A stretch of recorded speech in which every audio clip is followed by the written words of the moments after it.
The Ford Motor Company is one of the foremost American automakers. Well, I was going to say of the past century, but really of all time. But you don't become that successful without having a lot of early failures. But what's interesting about the Ford Motor Company is that not all of their failures necessarily had to do with the cars they were creating. So in this RCR Stories compilation, I'm going to go over the 3 most important early failures of Ford Motor Company. One related to their business practices, another related to their supply chain, and the third related to a car they produced. Because when a car company has struggles, it doesn't always have to do with the cars they're making. Sometimes it's just about management. Sometimes it's about poor planning. Sometimes it's just about bad ideas. So kick back and enjoy this trip through automotive history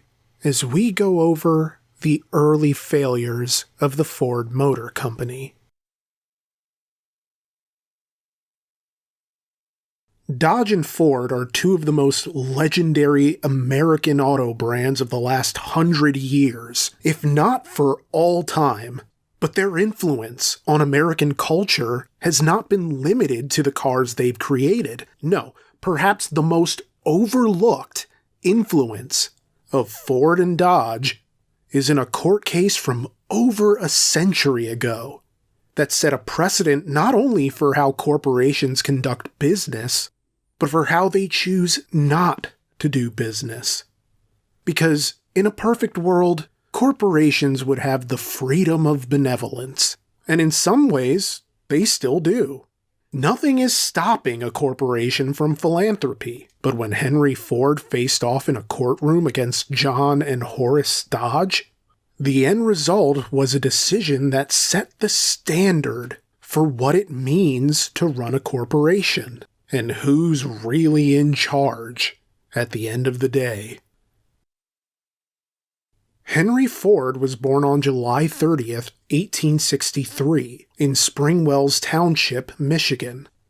One of 6 children, Henry's formal education pretty much ended with the 8th grade, yet he had a mind for engineering, spending an inordinate amount of time tinkering with pocket watches and marveling at the Nichols and Shepard road engine, and it seemingly brought him to a very simple understanding that not all vehicles were horse-drawn, nor would they be forever. Yet Henry Ford's attempted ventures into the auto industry throughout his early adulthood didn't exactly bear fruit. He founded the Detroit Automobile Company in 1899, but it would only last 2 years before he realized that the cars were awful and they cost too much money. So Ford teamed up with lumber baron William Murphy and gathered several other investors to start fresh with the Henry Ford Company in 1901. By this point, Ford had successfully built and raced a car capable of achieving 26 horsepower, thanks to the help of engineer C. Harold Wills. And look, I know 26 horsepower really isn't a lot, but again, this was the dawn of the 20th century. And hey, it certainly beat his first attempt a decade earlier. A little motorized car that made only 4 horsepower. On a 2-cylinder engine. Yeah, it wasn't great. Although Henry Ford did supposedly drive that for at least 1,000 miles, so it was at least mechanically sound enough to function over a prolonged period of time. But neither of these cars made it to mass production, and like the Detroit Automobile Company, the Henry Ford Company also failed. When Henry left, less than a year after it was founded. The reason?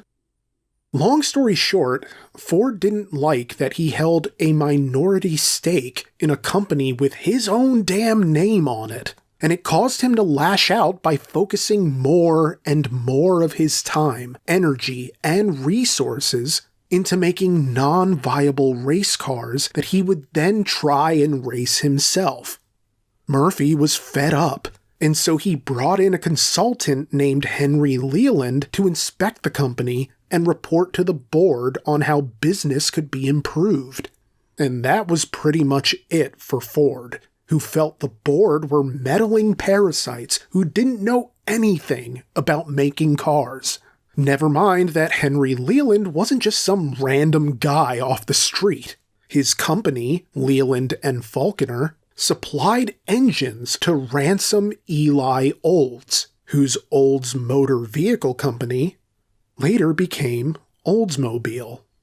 But Ford didn't want pushback from anybody, so he left the company, while Murphy and Leland renamed the Henry Ford Company the Cadillac Automobile Company. Yeah, Henry Ford's hubris essentially created a new competitor to any empire that he might eventually create.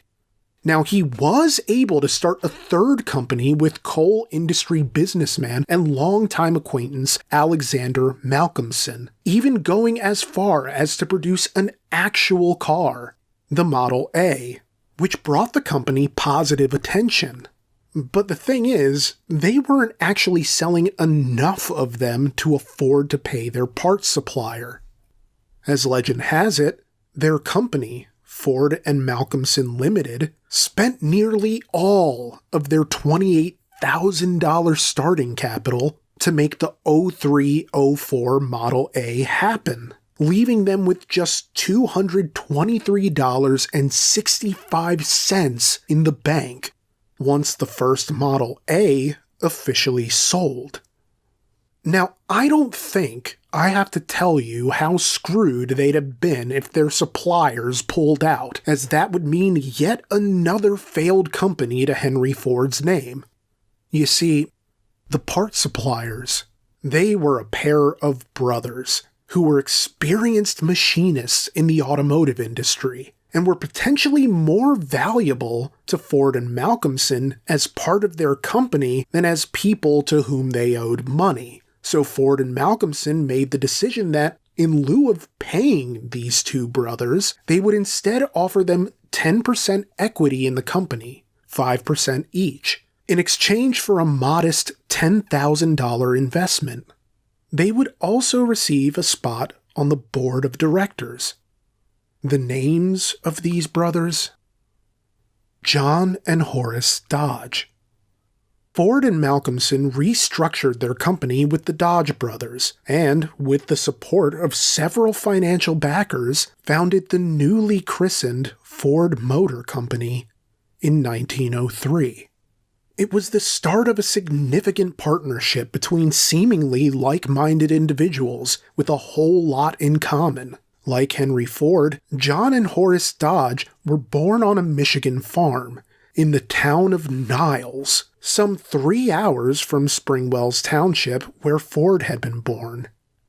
John was the elder, born on October 25, 1864, while Horace was born nearly 4 years later on May 17, 1868. And throughout their childhood and well into their adulthood, the brothers were practically joined at the hip. They worked together, they fought together, they drank together, particularly Horace, who reportedly drank to excess. I'm talking Ernest Hemingway amounts of booze. As stated in author Charles K. Hyde's 2003 book, Riding the Roller Coaster, A History of the Chrysler Corporation, John was the more business-minded of the two, while Horace was the mechanic of the family, gifted in tinkering and devising inventions, such as a dirt-proof ball bearing that Horace later got patented, which earned the attention of third-party investors who got the brothers started in the bicycle business. And while this didn't last for very long, it earned them the capital to pursue a career as independent machinists, opening their own shop in Detroit at the turn of the century. Before long, they were building transmissions for Olds Motor Vehicle Company, which got the attention of Henry Ford, and now we're all caught up. Yet for all the similarities Ford shared with the Dodge brothers, they had differences just as profound. Ford's grounded persona made him the admiration of elitist and everyman alike, and so he was welcomed in high society. But the brothers Dodge, they did drink a lot, and they were a bit rough around the edges. But writer Aaron Marquis's 2018 Jalopnik article on the Ford versus Dodge rivalry suggests that their reputation as two Midwestern bar-hopping troublemakers only got worse once they started to make serious money. Quote, "The Dodge brothers weren't always so welcome in polite society. Both Horace and John were incredibly prolific drunks and public rabble-rousers. Horace once started a brawl in a bar and then threatened to kill the owner of the newspaper that reported it. John knocked a man out cold on the street when the passerby mocked him for being unable to crank-start his Ford. And when a Grosse Pointe Country Club denied John membership, he built a huge mansion directly across the street with a 12-car garage. They were loud and uncouth, even for a loud, uncouth town like turn-of-the-century Detroit."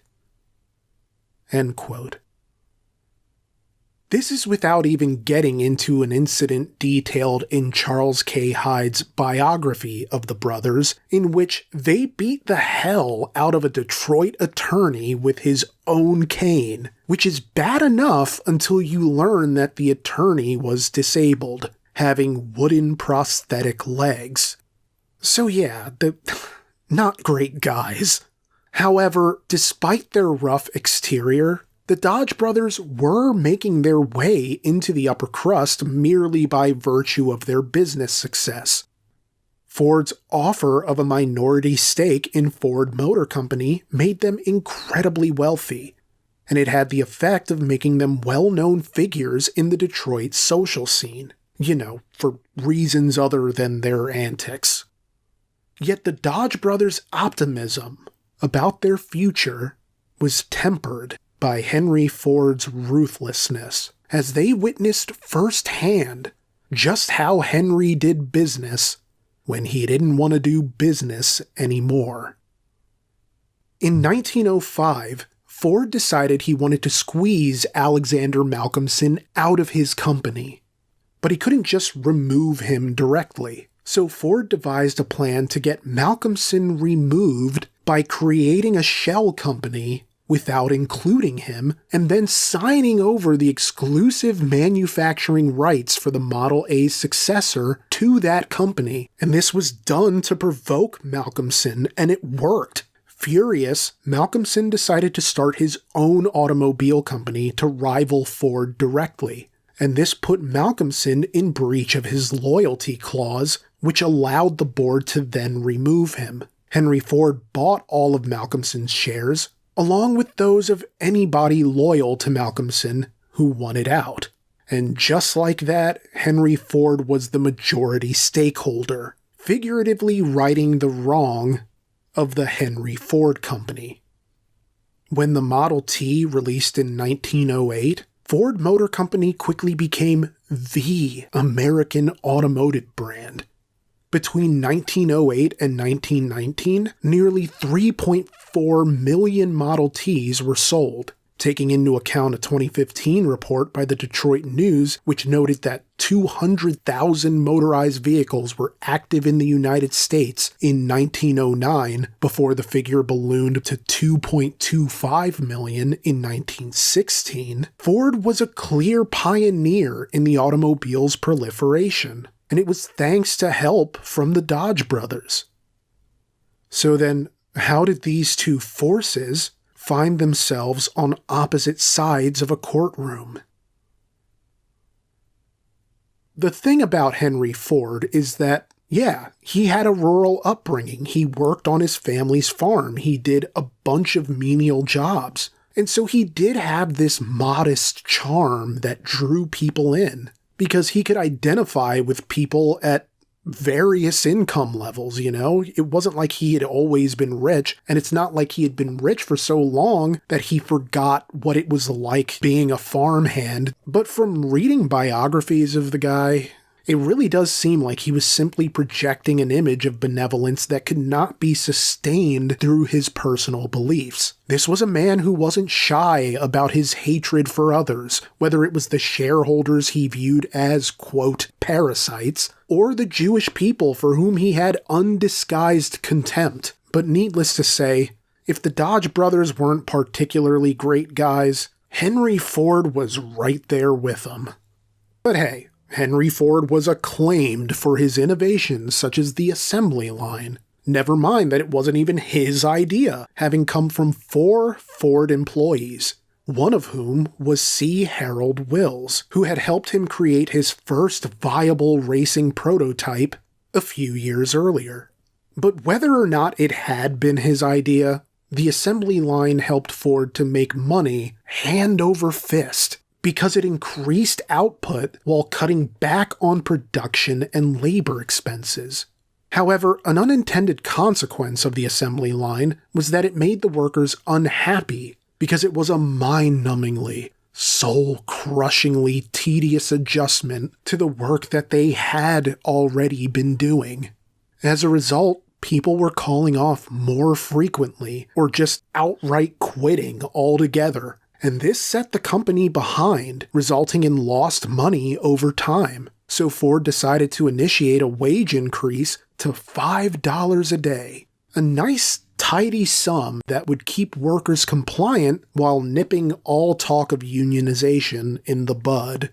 Of course, Ford dressed it up as this graceful gesture, as if he was doing this out of the goodness of his heart. But behind the scenes, Ford assembled a task force whose sole purpose was to essentially spy on employees, inspect their homes, their spending habits, their lifestyles, even their hygiene, to decide whether they even merited the wage increase, which was akin to double what they had been earning. He was basically paying workers a dividend, or a share of the profits of the company, when dividends were usually only paid out to shareholders. Yet it was necessary to quell the growing discontent in Ford's factories. Author Stephen M. Bainbridge goes into this in greater detail in his report, Why We Should Keep Teaching Dodge vs. Ford Motor Company. Quote, assembly line work a century ago was repetitive, often boring, and sometimes dangerous. As a result, Ford Motor Company faced massive problems with absenteeism and turnover. In 1914, for example, absenteeism was such a problem that FMC had to maintain a workforce of 20,000 to ensure that the necessary 10,000 workers would show up on any given day. Both the higher pay and its structure were intended to discourage absenteeism and turnover. In addition to providing pay so high that workers who lost their job would not be able to replace their lost income, the profit-sharing aspect of the pay structure gave workers a feeling of ownership in the enterprise that further incentivized them.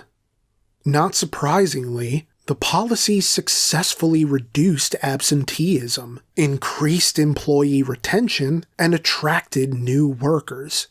Upon introduction, for example, the wage plan slashed employee turnover from an annual rate of 400% to 50%, and, after just 1 year, to a mere 15%. End quote. With production back on track, Henry Ford put forward plans to begin building a monolithic, state-of-the-art compound on the River Rouge in Detroit that would allow the vertical integration of his entire supply chain and result in thousands of cars being produced per day. At that point, no other automaker in America could hope to compete with Ford. But in order to build this factory, Ford had to discontinue paying dividends to shareholders. He wouldn't be able to really afford it otherwise. As we've established, Henry Ford always hated having shareholders.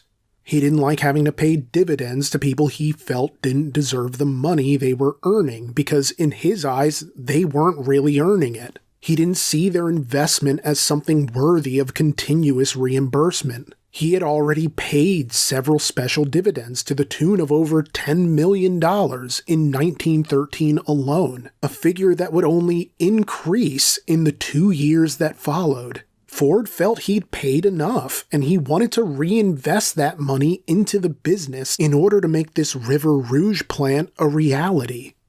And he also needed that dividend money in order to maintain the wage increase to keep the workers in line. He essentially had 3 choices: pay dividends, build the River Rouge facility, or pay the wage increase for the workers. You can pick 2 of them, but you can't have all 3. And so he chose the River Rouge facility and the workers.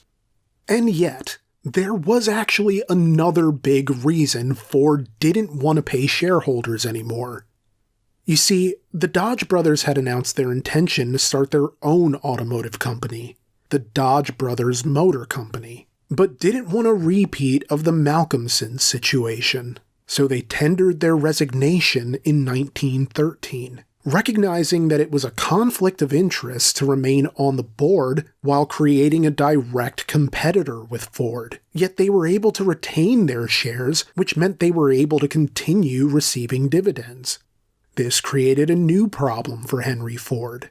Before, he just wanted to stop dividends so he could afford to pay the wage increase and build the River Rouge plant. But now, he needed to stop paying dividends because he knew the money was being used to fund the development of a rival automaker. But Ford couldn't just say the quiet part out loud, or else he'd come across as one of those bigwigs trying to keep the smaller guy down, and not the aw shucks everyman who believed any mountain could be summited by one's own bootstraps. So Ford announced plans to discontinue paying out the special dividends, explaining that the money would be reinvested into the business and its workers. And, well, it went over about as well as you'd expect among shareholders. The Dodge brothers did not agree with the decision, obviously, and while they'd made attempts to meet with Ford to talk about it, they were apparently rebuffed at every turn. Yet even as they went their separate ways in business, Ford appeared to remain on mostly decent terms with the Dodge brothers on a personal level. Well, at least decent enough terms for them to attend the wedding of his son, Edsel Ford. But the day after the wedding, in that autumn of 1916, Henry Ford received a letter from the Dodge brothers. It read, in part, quote, "We have, for some time, as you know, been endeavoring to make an appointment to see you, for the purpose, as you assumed and informed one of your associates, of discussing the affairs of the Ford Motor Company from the standpoint of our interest as stockholders, and with a view to securing action by the board of directors looking to a very substantial distribution from its cash surplus as dividends. Not having been able to make an appointment to discuss the matter with you personally, as we very much desired to do, we write you this letter upon the subject. The conditions shown by your recent financial statement, showing approximately $60 million of net profits for the past year, and cash surplus in bank exceeding $50 million, it seems to us would suggest, without the action being requested, the propriety of the board taking prompt action to distribute a large part of the accumulated cash surplus as dividends to the stockholders to whom it belongs. While we would be sorry to have any controversy over the matter, we feel that your attitude toward the stockholders of the company is entirely unwarranted. The statements that you have made that the stockholders are and have been receiving as dividends all they are entitled to shows a most extraordinary state of mind if it represents your real feelings. Another matter that we desire brought to the attention of the board is our contention as stockholders that the company has no right to use the company's earnings in the continued extension of the plants and property of the company. Indeed, from our point of view, they have already exceeded their authority in this direction. End quote. The Dodge brothers were filing suit against Henry Ford to distribute the dividends he was planning to withhold. Yet that wasn't the only, or even the main, objective of the lawsuit, as the lawsuit also petitioned the court to prevent Ford from building that River Rouge plant. To my understanding, it wasn't really about the dividends for the Dodge brothers. They had the money to bankroll their car company. But if Henry Ford built that plant, he would essentially crowd out the market through sheer volume and prevent any smaller automakers from being able to compete unless they were able to match Ford at scale. And nobody would have been able to in 1916. Now, yes, it does seem like a particularly cold-blooded move to celebrate with the guy at his son's wedding, knowing full well you were going to slide a figurative knife between his ribs the next day. But honestly, this might not have been as intentionally cold-hearted as history suggests, as legend has it that the brothers had already filed the suit before they even got the invites to the wedding and actually tried to back out of going, but Edsel's fiancée had been an old acquaintance of John Dodge, and so he felt compelled to go.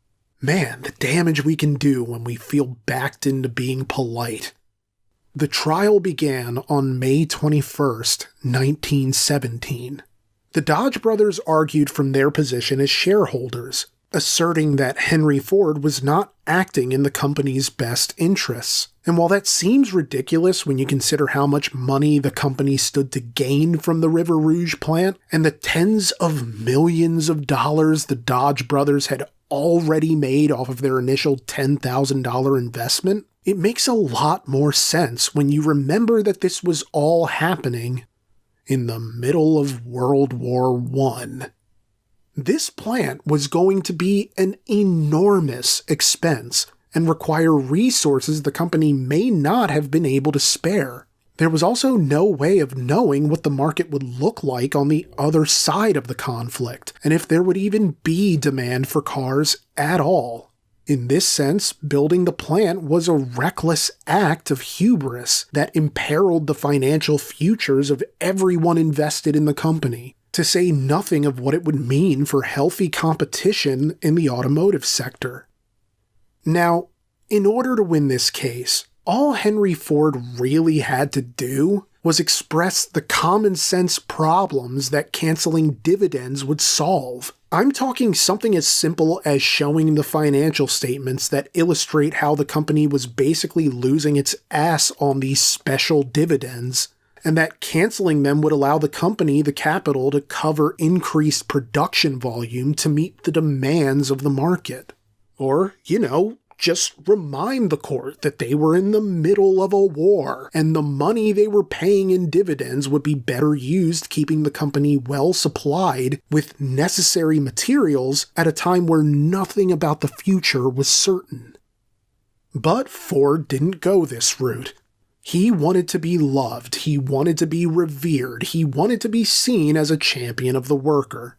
And so he went into court and made the asinine argument that the Ford Motor Company didn't just exist to make money. The relevant quote from his testimony, when asked what the company even existed for, if not to generate profits, was that Ford Motor Company was, quote, organized to do as much good as we can, everywhere, for everybody concerned, and, incidentally, to make money. End quote.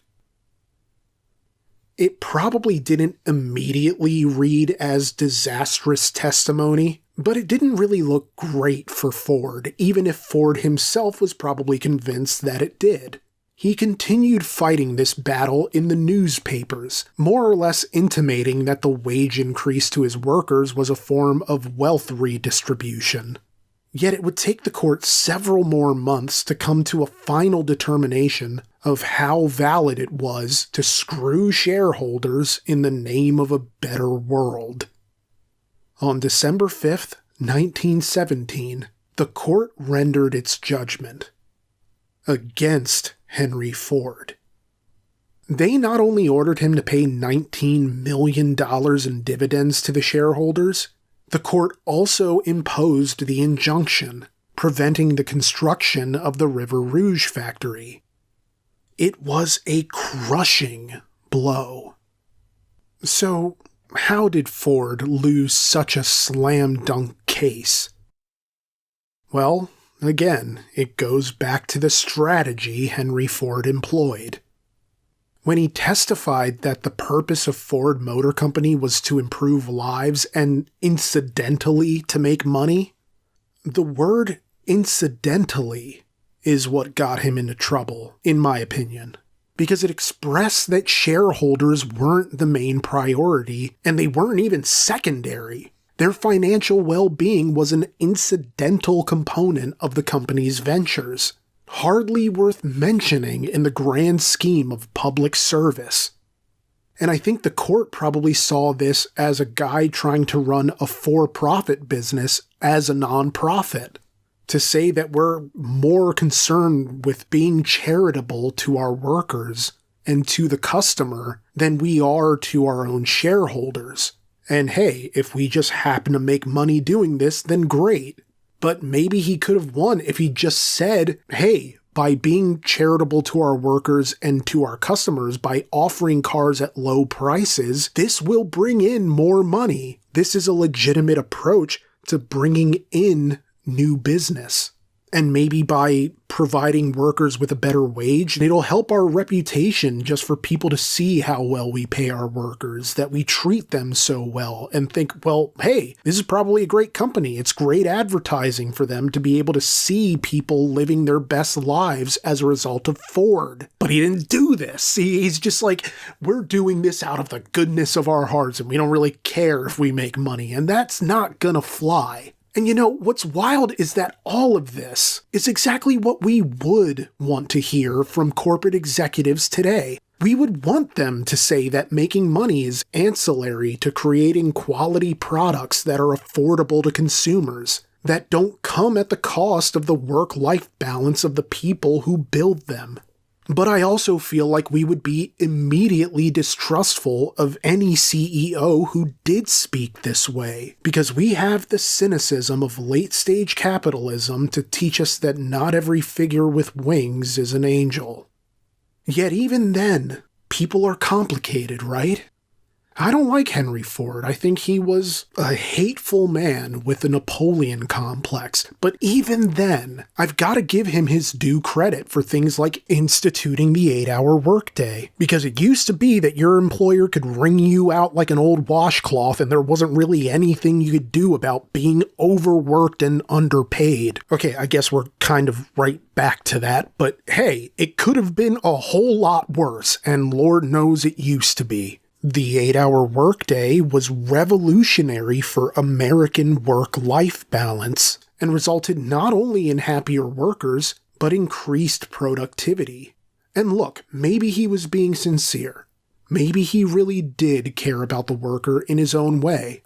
He did supposedly prefer, or at least really go out of his way to work with farmers. He never let go of that connection to his past.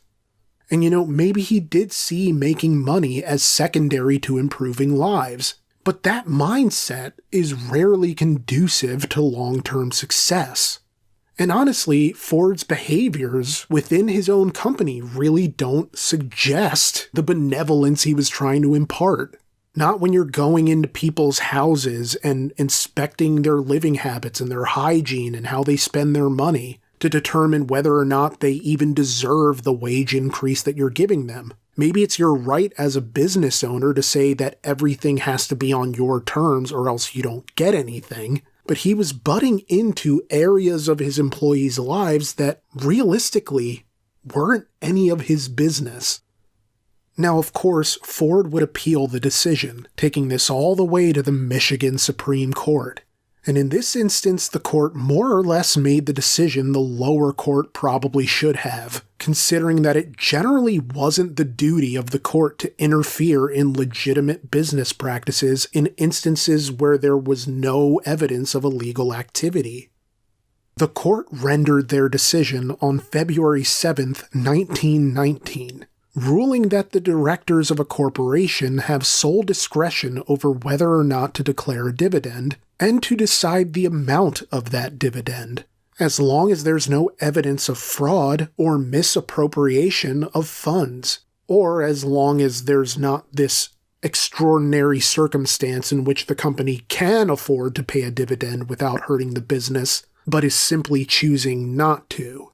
In all other instances, it's up to the board, and the court shall not intervene. Author M. Todd Henderson goes into greater detail on the ruling in his report for the law school at the University of Chicago. Quote, Chief Justice Strander's opinion seemed to deliver victory to both sides. The Dodges would get their special dividend, which the court said was arbitrary for the board to deny them. But Ford would get to build his factory. An injunction to prevent construction was just too risky given the importance of the Ford Motor Company to the American economy, and given the possibility that the court could get the answer wrong. But the court was obviously troubled by Ford's testimony and took the opportunity to chastise him and his firm for following a seemingly non-profit maximizing path. It did so by forcing the dividend and, in powerful and memorable dictum, telling Ford and all other firms that the purpose of corporations is profits. The message from the split decision was clear. Do what you want, but make sure that there is a plausible link with making money. End quote. That powerful and memorable dictum in the court's ruling is the quote that would etch this into the annals of American legal history, ensuring that this would continue to be taught at law schools over the next century, and form the basis for how corporations operate today. Quote, A business corporation is organized and carried on primarily for the profit of the stockholders. The powers of the directors are to be employed for that end. The discretion of directors is to be exercised in the choice of means to attain that end, and does not extend to a change in the end itself, to the reduction of profits, or to the non-distribution of profits among stockholders in order to devote them to other purposes. End quote. The ruling advanced the notion of shareholder primacy, which is more or less what it sounds like, a doctrine that prioritized the interests of shareholders over those of employees and the public.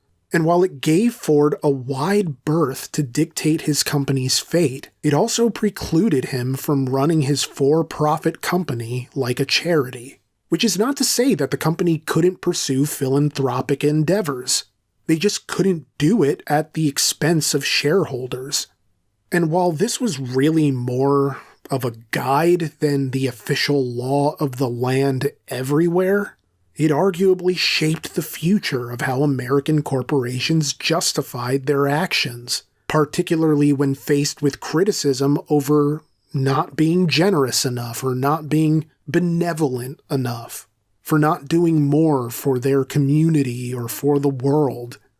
Because, in a way, it told corporations that profit isn't just good, it's everything. To borrow a Star Trek analogy, this basically gave corporations carte blanche to act like Ferengi. I almost wouldn't be surprised if some CEO somewhere runs his business by the rules of acquisition. But I digress, because Henry Ford was now free to begin constructing the River Rouge facility. Yet he wasn't done trying to rid himself of the Dodge brothers, hatching a new squeeze-out plan to get them out of the company entirely. author Mark Rowe details what happened next. Quote, Ford applied the most powerful squeeze-out pressure he had, but did so outside of the litigation channel. Annoyed that he lost the case and that, in his view, neither the courts nor the shareholders would let him run his company as he wished, Ford threatened to quit running Ford Motor Company. He resigned from the relevant positions. Fear that Henry Ford, the gifted manager and herald of the assembly line, would disappear from Ford Motor Company and possibly start up a wholly owned rival automaker seems to have been the central squeeze-out pressure on the Dodge brothers. End quote. Henry Ford was essentially playing his greatest hits, rerunning a version of the tactic he used on Malcolmson, but in this case threatening to create another business rather than actually doing it. But it was arguably more necessary for him now than it had been then, since Ford didn't exactly have the money to buy out all the minority shareholders. Ford had been so overextended from the wage increase, the court battle, and the construction of the River Rouge facility that he had to borrow from banks to keep the company afloat and gather the money to make his buyout offers, particularly now that the Model T wasn't selling like it once had been. And while this squeeze-out maneuver might be part of why he resigned as president of the company in 1918, the first of 2 times he would do this, it might have been out of a desire to refresh the thinking for Ford Motor Company, as he would hand the presidency to his son Edsel Ford. Wanting to move on, the Dodge brothers finally sold their shares in order to focus on the Dodge Brothers Motor Company, offloading their shares for $25 million in 1919. Ford had finally freed his company from the people he viewed as parasites, yet the court case proved to have the desired effect for the Dodge brothers as well. The first car to roll off the line from the River Rouge facility wouldn't come until 1927, and by that point, smaller automakers had the lead time to establish themselves in the market. Chrysler was on the rise, beginning its climb to Big Three automaker status, while Alfred P. Sloan had implemented a strategy at General Motors to build vehicles for multiple different segments and price points, otherwise known as his price ladder approach, with cars, quote, for every purse and purpose, end quote. Yet even when Ford Motor Company faced the encroachment of new rivals on the auto market, they still managed to find a way to come out on top. In 1922, Ford purchased Lincoln Motor Company from Henry Leland, the man whose hiring at the Henry Ford Company had prompted Ford's own resignation less than a year after he co-founded it. But sadly, despite their victory in court, the Dodge brothers didn't get to enjoy it. The brothers attended the New York Auto Show in 1919, a typically benign excursion for 2 rough-and-tumble men like John and Horace Dodge. But this was during the 3rd wave of the Spanish flu, because apparently having to live through a world war wasn't devastating enough for society already. The Spanish flu ravaged the world.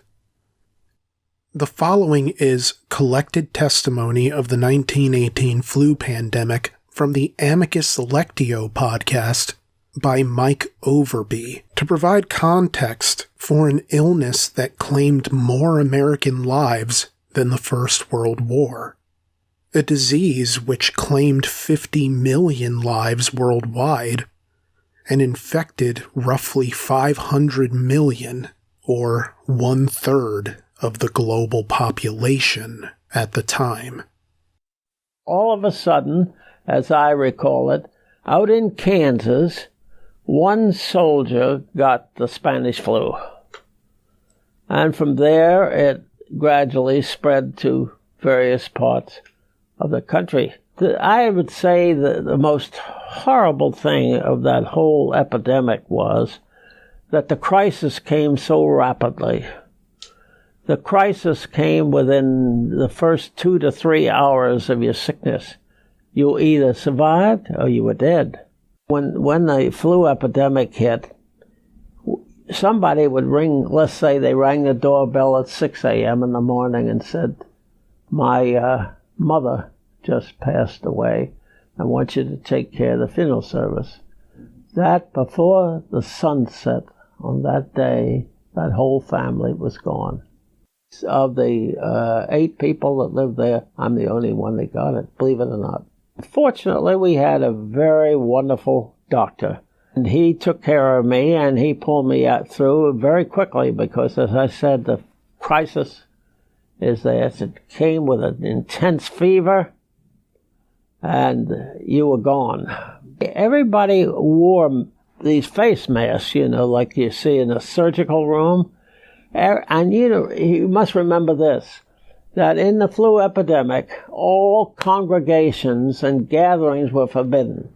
There were no schools, there were no church services, there were no meetings of any kind. Everything was forbidden of people to come together.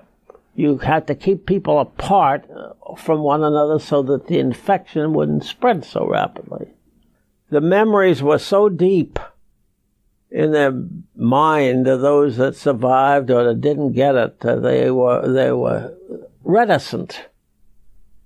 I would say to about 1922 or thereabouts, where people were willing again to go back to congregating and to feel at ease in church or in school. Now, with all of this considered, it's hard to imagine why they had the New York Auto Show in 1920, especially considering that New York was an epicenter of the third wave, to my understanding at least, although feel free to keep me in check in the comments. But needless to say, it really didn't take long for the Dodge brothers to fall ill. John took to bed at the Ritz-Carlton Hotel and never recovered. On January 14th, 1920, John Dodge passed away at the age of 54. The loss devastated Horace, and he tried desperately to regain his health, but his body had been worn down by years of excessive drinking. When Horace Dodge died on December 10th, 1920, at the age of 52, the cause of death was cirrhosis of the liver, exacerbated by the flu and the pneumonia that had followed. While Henry Ford and the Dodge brothers had ended as bitter rivals, there had been a certain respect between them for their pioneering roles in the auto industry. Together they had reached heights few had ever dreamed of reaching, in an industry where even fewer could relate to their struggles. And so Henry Ford not only attended John Dodge's funeral, both he and Edsel were pallbearers at Horace's. With no one to whom they could leave Dodge Brothers Motor Company, John and Horace's widows put it on the market. General Motors offered to take it off their hands for a then unfathomable $124 million plus securities, which they shockingly turned down. The company was eventually purchased by the firm Dillon, Reed and Company in one of the biggest cash deals in the history of American business, a sum of $146 million. Horace's widow, Anna Thompson Dodge, would go on to become one of the wealthiest women in the world, and would help keep her husband's name alive, donating $1 million to the city of Detroit for the construction of the Horace E. Dodge and Son Memorial Fountain, which still stands today, although she would never live to see its construction in 1978. as she died in her home on June 2, 1970, at the age of 103. Although Matilda Dodge Wilson, John's widow, didn't live quite as long, passing away in 1967 at the age of 83, she too was fabulously wealthy as a result of the sale, and would later go on to become the 43rd Lieutenant Governor of Michigan in 1940. Sure, the appointment only lasted for 6 weeks, but still, that's pretty cool. She also co-founded the Oakland campus of Michigan State University, which would later become Oakland University, so that's pretty cool. And all this for dedicating the Dodge Brothers Motor Company to new hands. Of course, the new owners proceeded to tank the company so badly that they probably would have been better off keeping that money in their own pocket, but they were eventually able to salvage things somewhat by selling the company to one Walter Chrysler in 1928. And thanks to that decision, the Dodge name survives in the auto industry to this day. The rivalry between Henry Ford and the Dodge brothers may not have been the most exciting, intense, or long-spanning court case in American history, but its effects were far-reaching. It put social responsibility on the back burner so that even if a corporation did want to do good and be less profit-driven and instead put their time and energies into improving the world through their products, they can't really do that unless those goals are incidental to the primary motivation of making fat stacks. It indirectly gave shareholders the power of intercession to butt into corporate decision-making at the highest levels, even as those shareholders may not have all the facts or know-how with regard to running a company.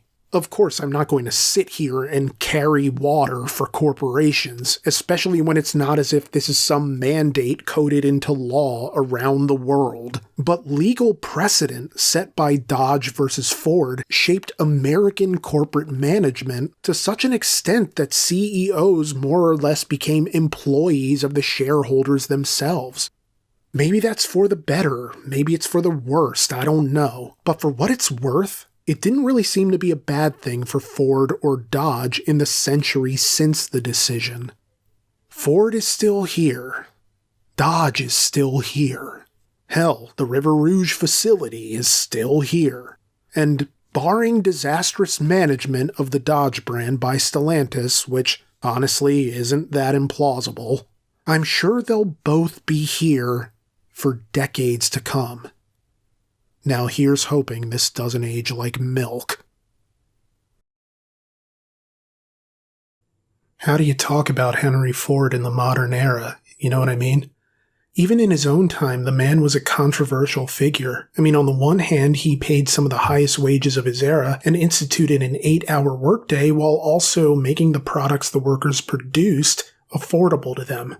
But Henry Ford also held deeply ignorant and hateful views that he routinely printed in his newspaper, the Dearborn Independent. Ford was anti-labor unions for reasons he claimed in his autobiography were due to the men in charge of those unions causing more issues than they resolved. But, okay, I would argue it's just as likely that Ford simply felt he knew better, that there would be no need for unions in a world where he already gave his workers as much as he did. Henry Ford had a clear-cut idea of the world around him and what that world could be if steered by the right hand.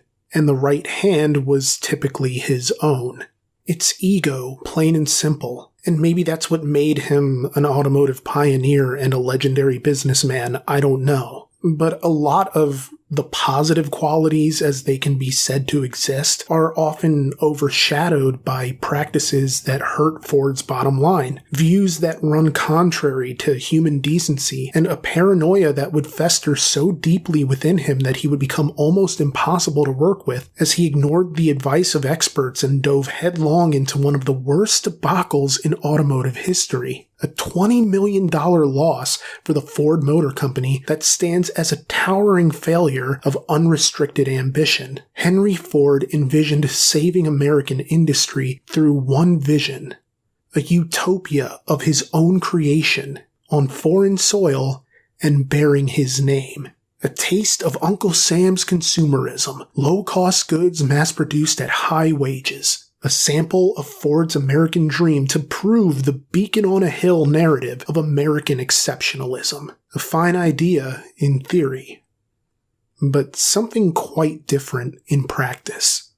This is about a town in Brazil, created by Henry Ford as a monument to limitless aspiration that stands to this very day as a record of what happens when manifest destiny moves southward and runs up against the insurmountable forces of Mother Nature and the limitations of the human spirit. This is RCR Stories, Fordlandia. The year is 1928, and the decade has been characterized by a British stranglehold on the Sri Lankan rubber market. And no, that's not a euphemism for something else. I'm talking actual rubber. You see, in the 1800s, Brazil had developed a reputation as a prime source for rubber thanks to the ease of transport along the waterways of the Amazon, and the proliferation of rubber trees in the Amazon River basin. Which is not to say the process itself wasn't taxing. Basically, rubber tappers would find a tree, slash it, and then tap it, painstakingly extracting the latex, boiling the viscous fluid, and eventually turning it into rubber for everything from tires to gaskets and valves.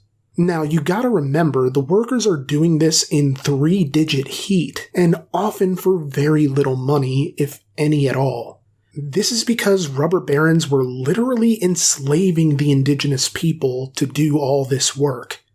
As author Joe Jackson describes in his book, The Thief at the End of the World, conditions were so bad for the rubber workers that the end result was a death rate of 1 worker per rubber tire produced.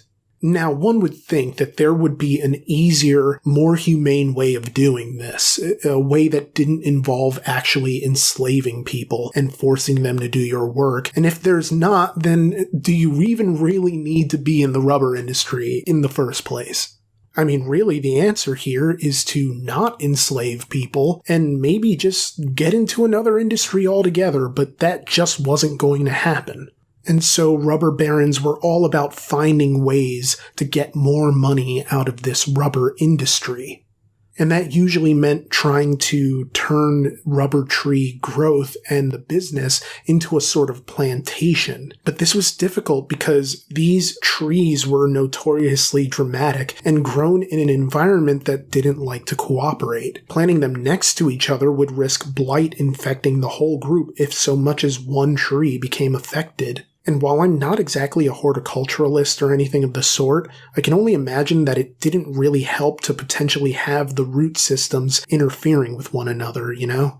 In confined spaces, this could impede the trees from growing to their full potential, so that even if they thrived, they didn't really produce at the level that they could have. But that's just one aspect of the difficulty. The real issue here was the infestation of parasites native to Brazil. This naturally made rubber trees difficult to keep viable, thereby making the trees themselves as precious as the product they helped churn out. And since these trees were native to Brazil, the theory was that they were unlikely to survive elsewhere. Not that attempts weren't made, because if you could get rubber trees growing in a place with little risk of blight and no native parasites that have developed over time to feed on rubber, then you could essentially own the rubber industry and set prices to your liking.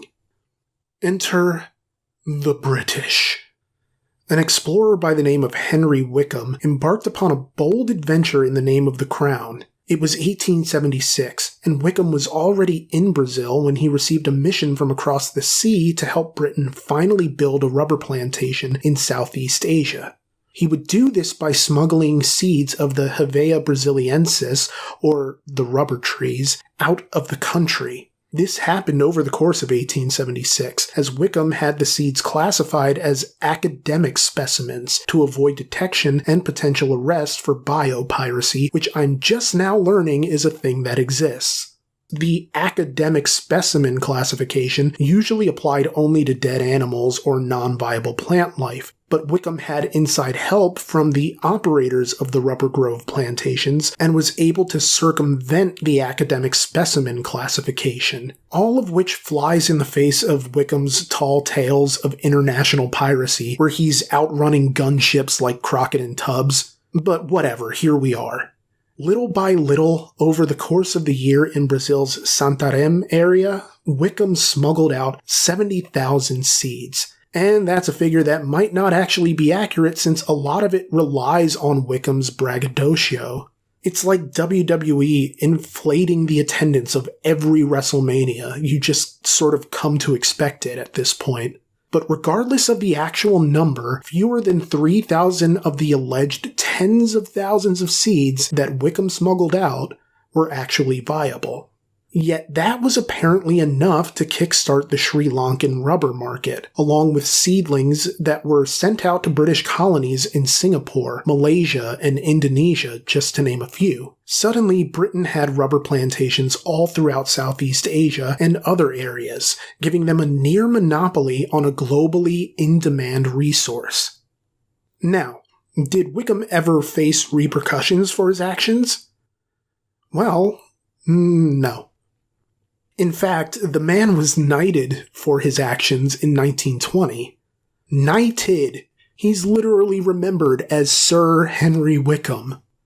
The most serious repercussion his trip to Brazil seemed to have was the death of, well, pretty much his entire family. Which is, to be fair, a pretty serious repercussion. Let me explain.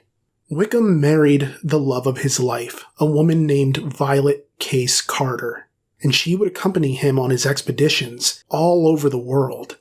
But things went differently on his trip to Santarém, a city in the Brazilian state of Pará, where the rubber trees grew.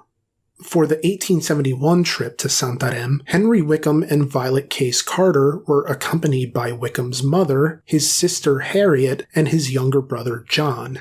While both Harriet and John married their respective fiancés within 2 years of the journey, it wasn't a happy time for very long, as things took a turn for the worst by 1876, the very year of Wickham's smuggling operation.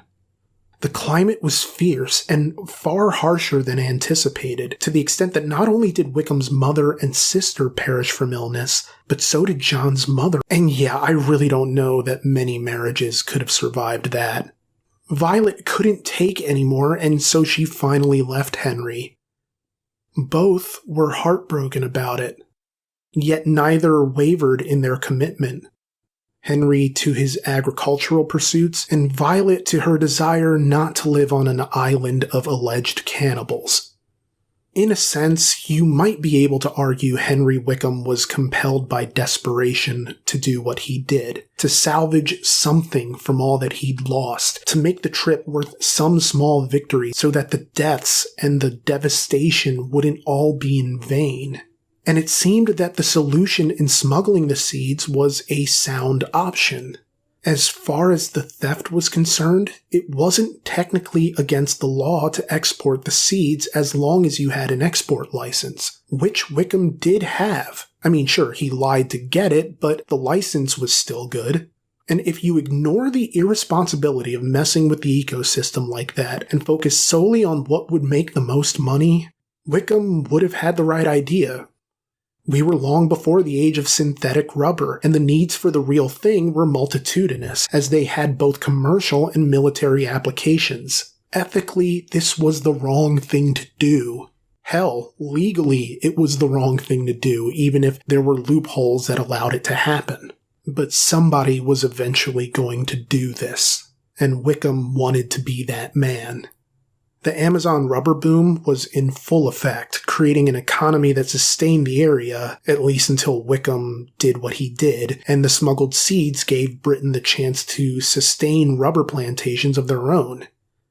Yet, for all of his bravado, academics actually resented Wickham for his lack of any real credentials in the botanical field, and by the time he was actually knighted, it hardly mattered anyway since he was old, broke, and desperately lonely without Violet. And that's exactly how he left this world. As Joe Jackson writes in The Thief at the End of the World, which is a biography of Henry Wickham, Henry and Violet loved one another passionately. Quote, "But rubber and the madness and greed it spawned had come between them. Both died alone." End quote. Of course, Wickham's actions gutted Amazonian rubber production, as other tropical climates didn't have the same native parasites as Brazil, and the Asian plantations were more adaptable to mass commercial production. As a result, it's said that many of the commercial rubber trees still in use are descendants of the seeds Wickham smuggled out of Brazil. So, what does any of this have to do with Henry Ford? Well, Ford was taking a shellacking due to the rising cost of rubber, and so he needed a way for Ford Motor Company to get into the business of producing their own rubber to make their own tires. Enter Teddy Roosevelt, the 26th President of the United States, who was talking about his own journeys to the Amazon and the rainforests of Brazil one night. Allegedly, Henry Ford listened to Roosevelt and saw a potential solution to his rubber problem, an idea to recreate an American industrial utopia on foreign soil, a second opportunity at erecting a town whose sole purpose would be to produce for Ford Motor Company. Long story short, Ford visited Muscle Shoals, Alabama, along with Thomas Edison, a friend of his, in 1922. The two friends discussed a plan in which Ford proclaimed, quote, "I will employ 1 million workers at Muscle Shoals, and I will build a city 75 miles long," end quote. I have no idea what Henry Ford sounds like, and I don't really care. And even if I looked it up right now, I probably couldn't recreate it. I know you're all devastated.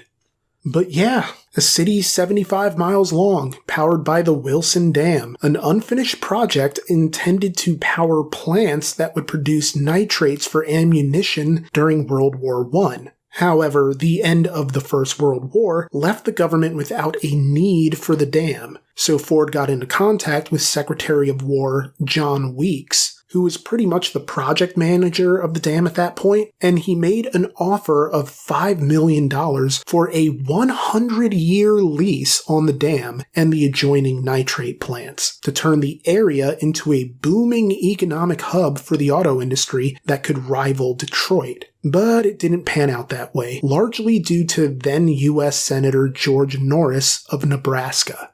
As outlined in the column Henry Ford's Muscle Shoals for the site Urban Utopia, quote, "Senator Norris, a Republican from Nebraska, stood against popular opinion. He believed that Wilson Dam could do more good in public hands than anything Henry Ford could establish.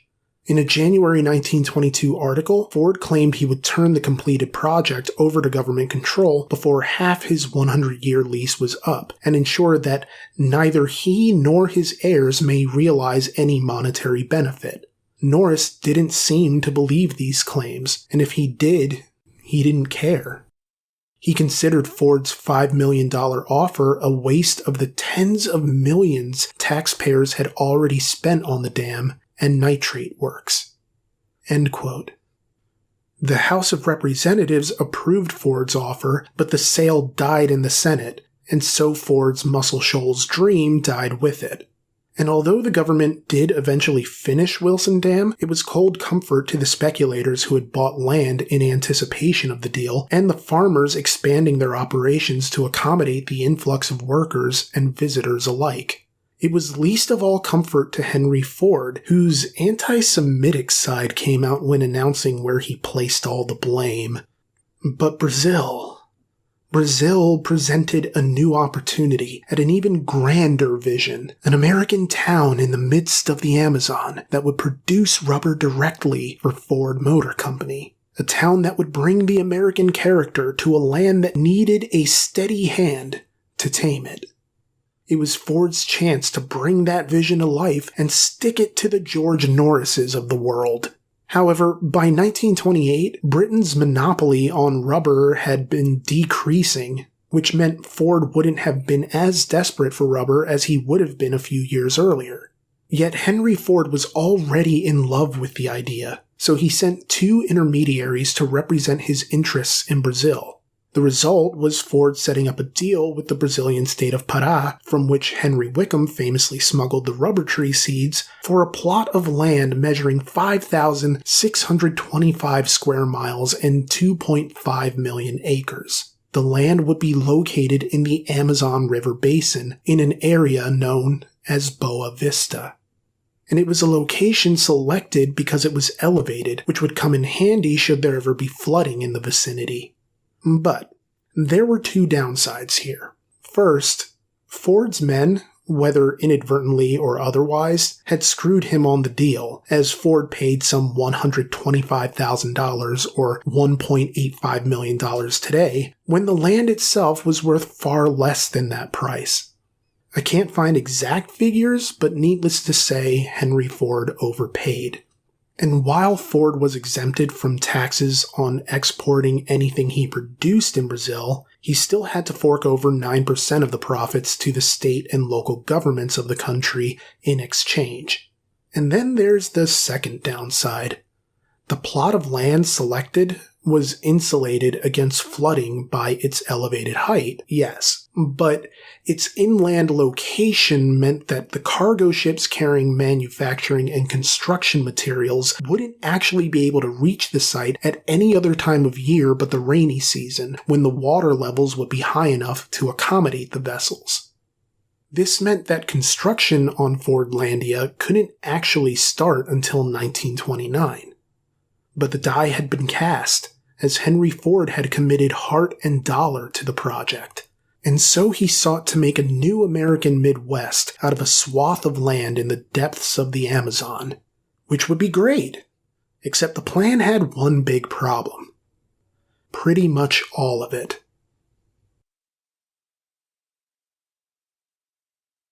As construction finally began in early 1929, the manager placed in charge of overseeing things was a Norwegian-born sea captain by the name of Einar Oxholm, who would be responsible for the general layout of Fordlandia's grid, in addition to being the first of the town's many managers. Because in a general sense, Fordlandia's managers never seemed to have much in the way of agricultural experience, if any at all.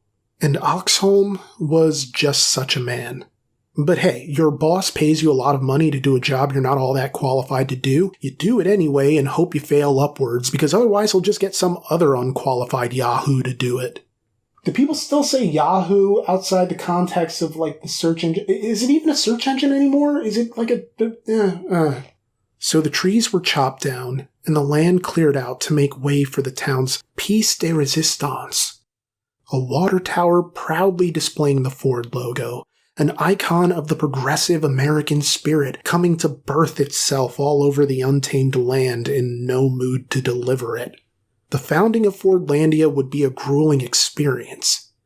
Ford, who grew up on a farm, modeled Fordlandia after a Midwestern town, presumably due to an immense nostalgia for a romanticized place and time, as we'll see moving forward. It was the type of environment he was used to working with and the type of people he was used to employing, and a place he felt best represented American values, I suppose. And so it was done. Rows upon rows of American-style homes buttressed by sources of recreation, education, and worship. A school, a library, a church, a swimming pool, a golf course, a playground, and a hotel for the inevitable rush of people seeking to take part in Henry Ford's utopian vision. This, along with the factories and warehouses and a sawmill where the workers would perform the labor with which they were tasked, like taking raw latex and producing the tires, valves, and other products that would be sent back to Detroit. The managers brought down from the States to oversee the operation would live in a place known as Villa Americana, or the American Village, which would be considerably nicer than the place where all the workers lived, because I guess Ford had no sense for irony with regards to replacing the old rubber barons with new ones. Author Greg Grandin, whose book Fordlandia, The Rise and Fall of Henry Ford's Forgotten City, which is more or less the definitive work on this subject, noted that the American Village wouldn't just have the best view of the area, it would also be the only part of town with running water. Everybody else would have to use wells.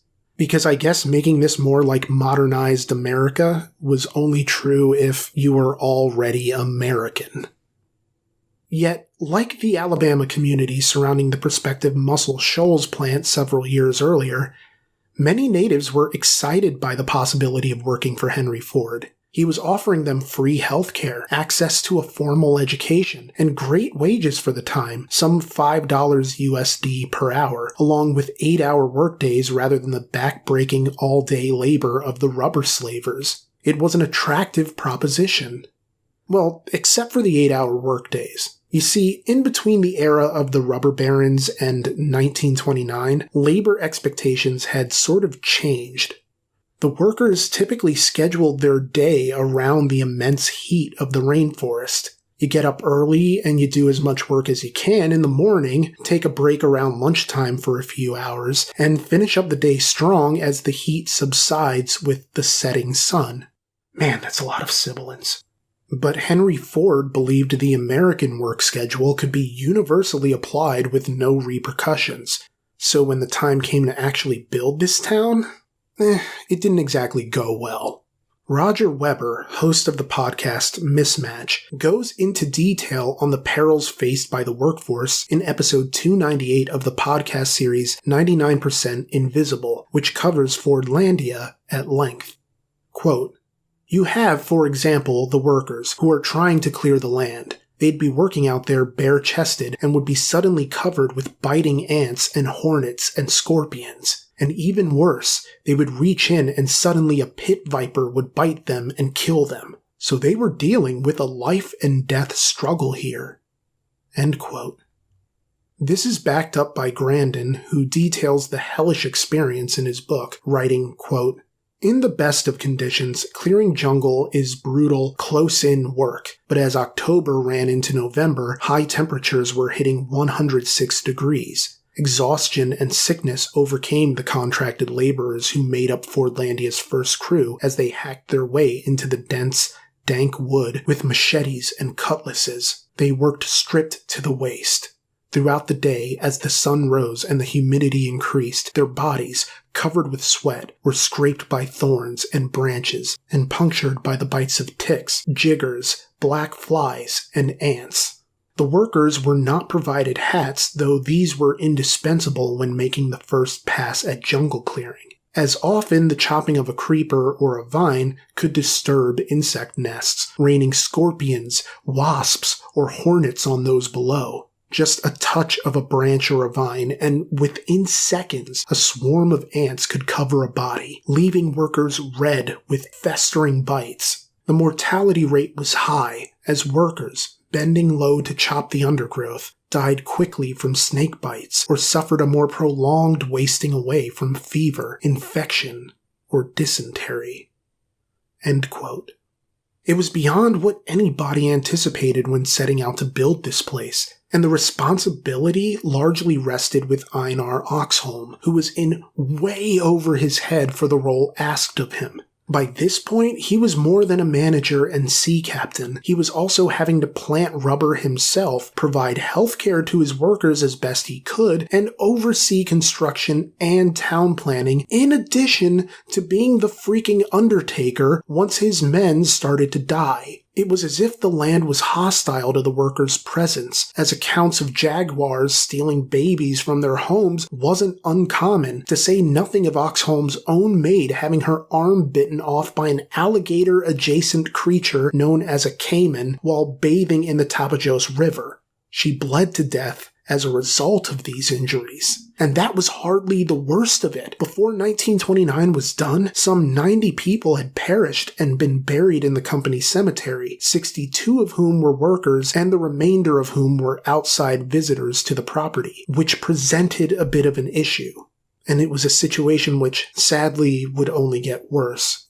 For Oxholm in particular, who tried explaining the situation to the Home Office in Dearborn, Michigan. Grandin writes, quote, "As Oxholm explained to Dearborn, Brazil's civil code required that if strangers come to our property and we render them aid, we are responsible for their burial in the event of death. A law that invoked a bond between death, community, and soil, reminiscent of Gabriel Garcia Marquez's observation made in a novel about the foundation of another doomed town, that a person doesn't belong to a place until there is someone dead underground. A year later, there were 3 times as many graves, including 4 that contained Oxholm's own children." End quote. Oxholm lost a lot, and it didn't help that he was constantly being badgered by the Home Office back in Michigan. Sure, he was roundly unqualified for the job he was tasked with doing, right? But I also think this ended up being much more than Oxholm probably signed up for, and so he was either fired or quit by May 1930, the records don't specify, leaving Brazil behind with his devastated wife and their remaining daughter. Now, the town was eventually finished to a livable condition, if not to 100% completion, but creating a Midwestern American town in the middle of the Amazon is one thing. Making it a desirable place in which to live is another matter entirely. Once the town was ready for full-time residents, a problem presented itself. Namely, it was kind of a boring place. For instance, you had wives moving down to Fordlandia from Michigan with their husbands, only to find there was very little for them to actually do except sit around while their husbands laid the groundwork for a town that, for all its attempts at recreating Midwestern America, didn't have much of a consumer mentality in its construction. Sure, you could get essentials, but where were the outlets for entertainment? Yeah, you had a swimming pool and a golf course, and the kids got a playground and even the chance to join the Boy Scouts. But for adults, well, it's not like you were going on a shopping excursion to get the latest fashions or going out for an evening show followed by dinner at some fancy restaurant. I mean, yeah, money was coming in, but what was there to really do with it? It's not like you could save up and then move into a nicer house, at least from what I could find. All in all, it was a pretty bad time, especially the food situation, which became a real sticking point for the workers. You see, Henry Ford imposed his diet on everyone. He was a vegetarian who believed in clean, healthy eating, which honestly isn't a bad idea, but it's wrong to force that same mentality on everyone, especially when some of the items aren't a part of the average native diet. There's nothing inherently bad about whole grains or brown rice or oatmeal and plenty of veggies or fruits like canned peaches, but in a holistic sense, the people just didn't like being restricted to that sort of diet. And some of the other American foods that Ford allowed, like hamburgers, just didn't sit well, to the point that workers complained about stomach problems. It led to major resentment from the citizenry, especially when you take into account how boring it was to live there. This was a town that celebrated holidays like Christmas, New Year's Eve, and the 4th of July, but celebration never seemed to encompass all that much. Which brings us back to what passed for entertainment in Fordlandia. Henry Ford's idea for the town's amusement hub wasn't the swimming pool or even the golf course, but a dance hall. And look, I swing dance. I enjoy it. And I mean, I haven't done it in a while due to everything going on in the world, but it's a good time. And who doesn't like music and dancing? If anything is transmittable across cultures and geographical borders, one would think it'd be a love of music and a desire to move to it. In principle, the dance hall should have worked, but the idea for it was steepened like a tea bag in Ford's desire to recreate his own past, as Fordlandia continued to be a recursive town, folding back in on itself by repeating the customs of a place ill-equipped for those seeds to take root. In this case, because Ford met his beloved wife Clara at a square dance, he figured everyone would want a dance hall where they could socialize. And it wasn't a bad idea in theory, but some cultural aspects don't transfer that well, and when Ford opened the dance hall for square dancing, at best it didn't catch on, and at worst it was downright unpopular. And the one thing that could have helped it catch on, or at least make the experience more enjoyable for the locals, was not allowed in Henry Ford's Midwestern wonder town. That's right. Because Henry Ford didn't drink, he didn't want anybody else to either.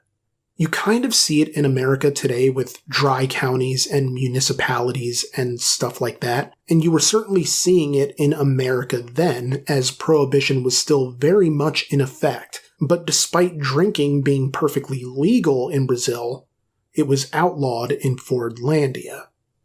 This stems from Henry Ford's own belief that Prohibition was a success in America, yet all that really happened, both at home and in Fordlandia, was that people started looking to get their kicks elsewhere in secret.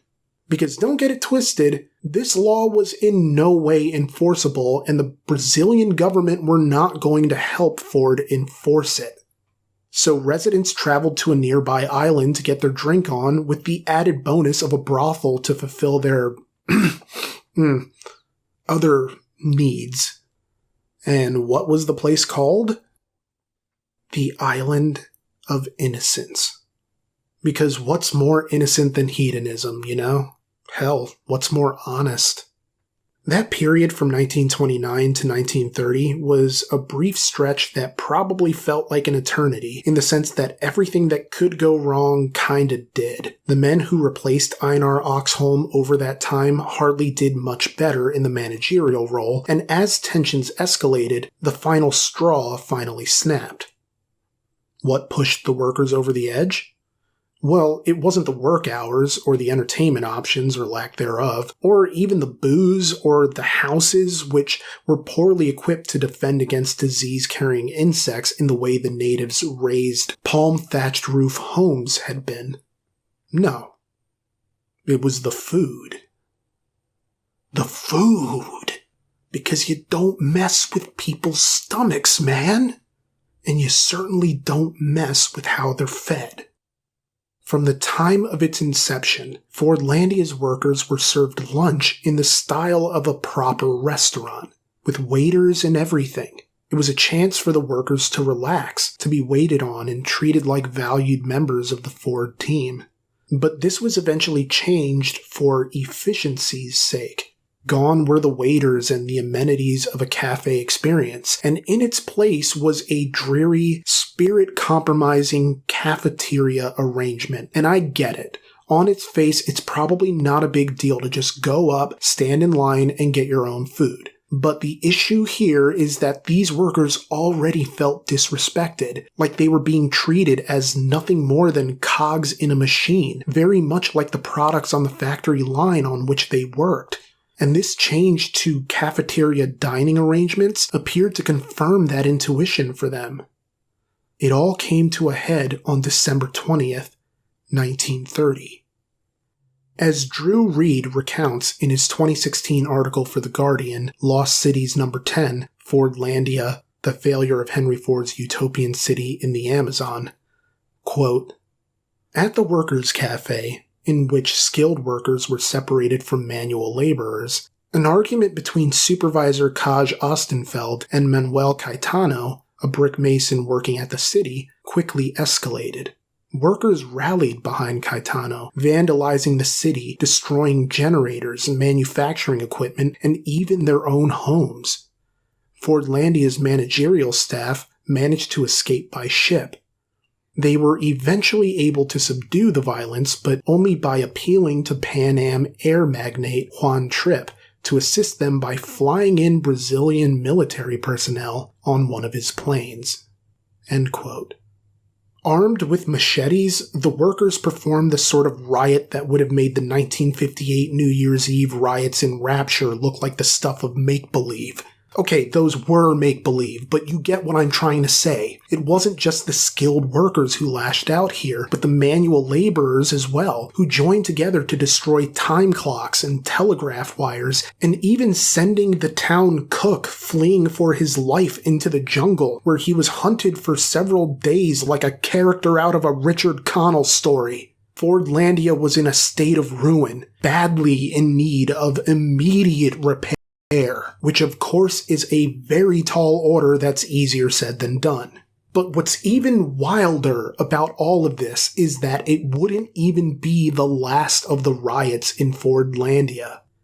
In one infamous tale, Henry Ford supposedly planned to bring in workers from Barbados to beef up the relatively thin workforce. However, a rumor allegedly spread that these workers would be earning higher wages, which played into the Brazilians' resentment for these workers from Barbados coming in to supposedly take their jobs. This led to a hectic brawl that injured multiple Brazilian workers and left one West Indian man stabbed. So yeah, Fordlandia was a complete mess. One of Einar Oxholm's successors as manager, a man named Archibald Johnston, helped turn things around for a brief period by seeing to it that the roads were paved and the houses were completed.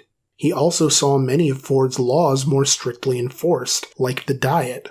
He was even able to get the dance hall occasionally converted into a sort of movie theater to screen movies from Hollywood, to give people a little more to do with their free time and to introduce a little bit more American culture to the town. And in this regard, I admit to being uncertain of the exact timeline of this turnaround, but in the grand scheme of things, this was about as good as Fordlandia ever got. And at best, these measures weren't much more than a temporary solution, because Fordlandia had a much bigger problem, even bigger than the workers revolting. It was a problem Henry Ford wasn't prepared to face, because he chose not to be prepared to face it. The years added up as people lived in Fordlandia, making the best of a genuinely weird situation, because even with the decidedly American layout of the town, it was still unmistakably set in the midst of the Amazonian wilds. Many of the native workers had their own farms and crops to attend to, and would inevitably leave to care for their own farms before returning the following year to work for Ford again. It drove the managers nuts, but there wasn't a whole lot of choice considering the men Ford brought down from Michigan were already fighting the elements in ways they weren't prepared to handle. Ford could solve the turnover stateside through better wages and reasonable hours, but that didn't apply in Brazil when weighed against those elements. However, the biggest problem facing Fordlandia was an issue that threatened the very reason for its existence. Had Ford consulted anyone with even the slightest understanding of agriculture in these climates, he might have been told just how difficult, if not downright impossible, it would be for an industrialized rubber tree plantation to actually work in the Amazon River basin. For one, the nutrient-dense soil needed to cultivate and facilitate the growth of these trees was continuously being washed away by the downright oppressive rains of the region. Attempts were made to mitigate this issue through irrigation methods like terracing, or the process of cutting sloped terrain into a series of steps that would carry the rain away but without eroding the soil. But then you have the issue of imbalance. If the land is too wet, you're in a worse position than when you started. If it's too dry, then the land becomes home for the aforementioned disease-carrying insects that made it their personal mission to sicken the workers and blight the trees. Red spiders, ants, and a particularly nasty fungus that took hold of the tree leaves all wreaked havoc. Even the trees that thrived ultimately fell victim to blight as a scourge swept through what Ford had perceived as fertile land for his purposes. But one of the worst predators of all was an adaptable enemy waging a war Ford's men just couldn't win. As the 99% Invincible story recounts, quote, "There was one species of caterpillar, for instance, that would usually eat leaves from the bottom, where they were visible. Workers would pick these off and pile them into bonfires, but within a few years the caterpillars had adapted, eating the leaves from the top instead, where workers couldn't see them. Again and again they replanted the trees, only to have them killed off by pests. This went on for years, devastating the plantation." End quote. For now, Fordlandia was simply failing to produce much rubber at all. Even after Ford finally brought in James R. Weir, a renowned botanist, the situation didn't improve. This is largely due to both Ford's skepticism and his distrust towards experts. And experts would have been the ones to impress upon Ford just how difficult it would be to make an Amazonian rubber plantation viable.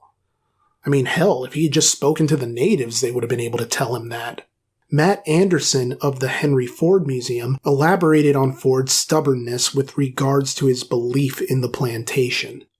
Quote, "That was part of the problem, thinking that he could just go down there and take this raw jungle and turn it into an industrial enterprise. His ambitions got ahead of his abilities in this case." End quote. As Fordlandia inched closer to its first full decade in operation, botanist James Weir insisted on the construction of a new factory outside Fordlandia, but within the bounds of the 2.5 million acres Ford had purchased, a territory known as Belterra.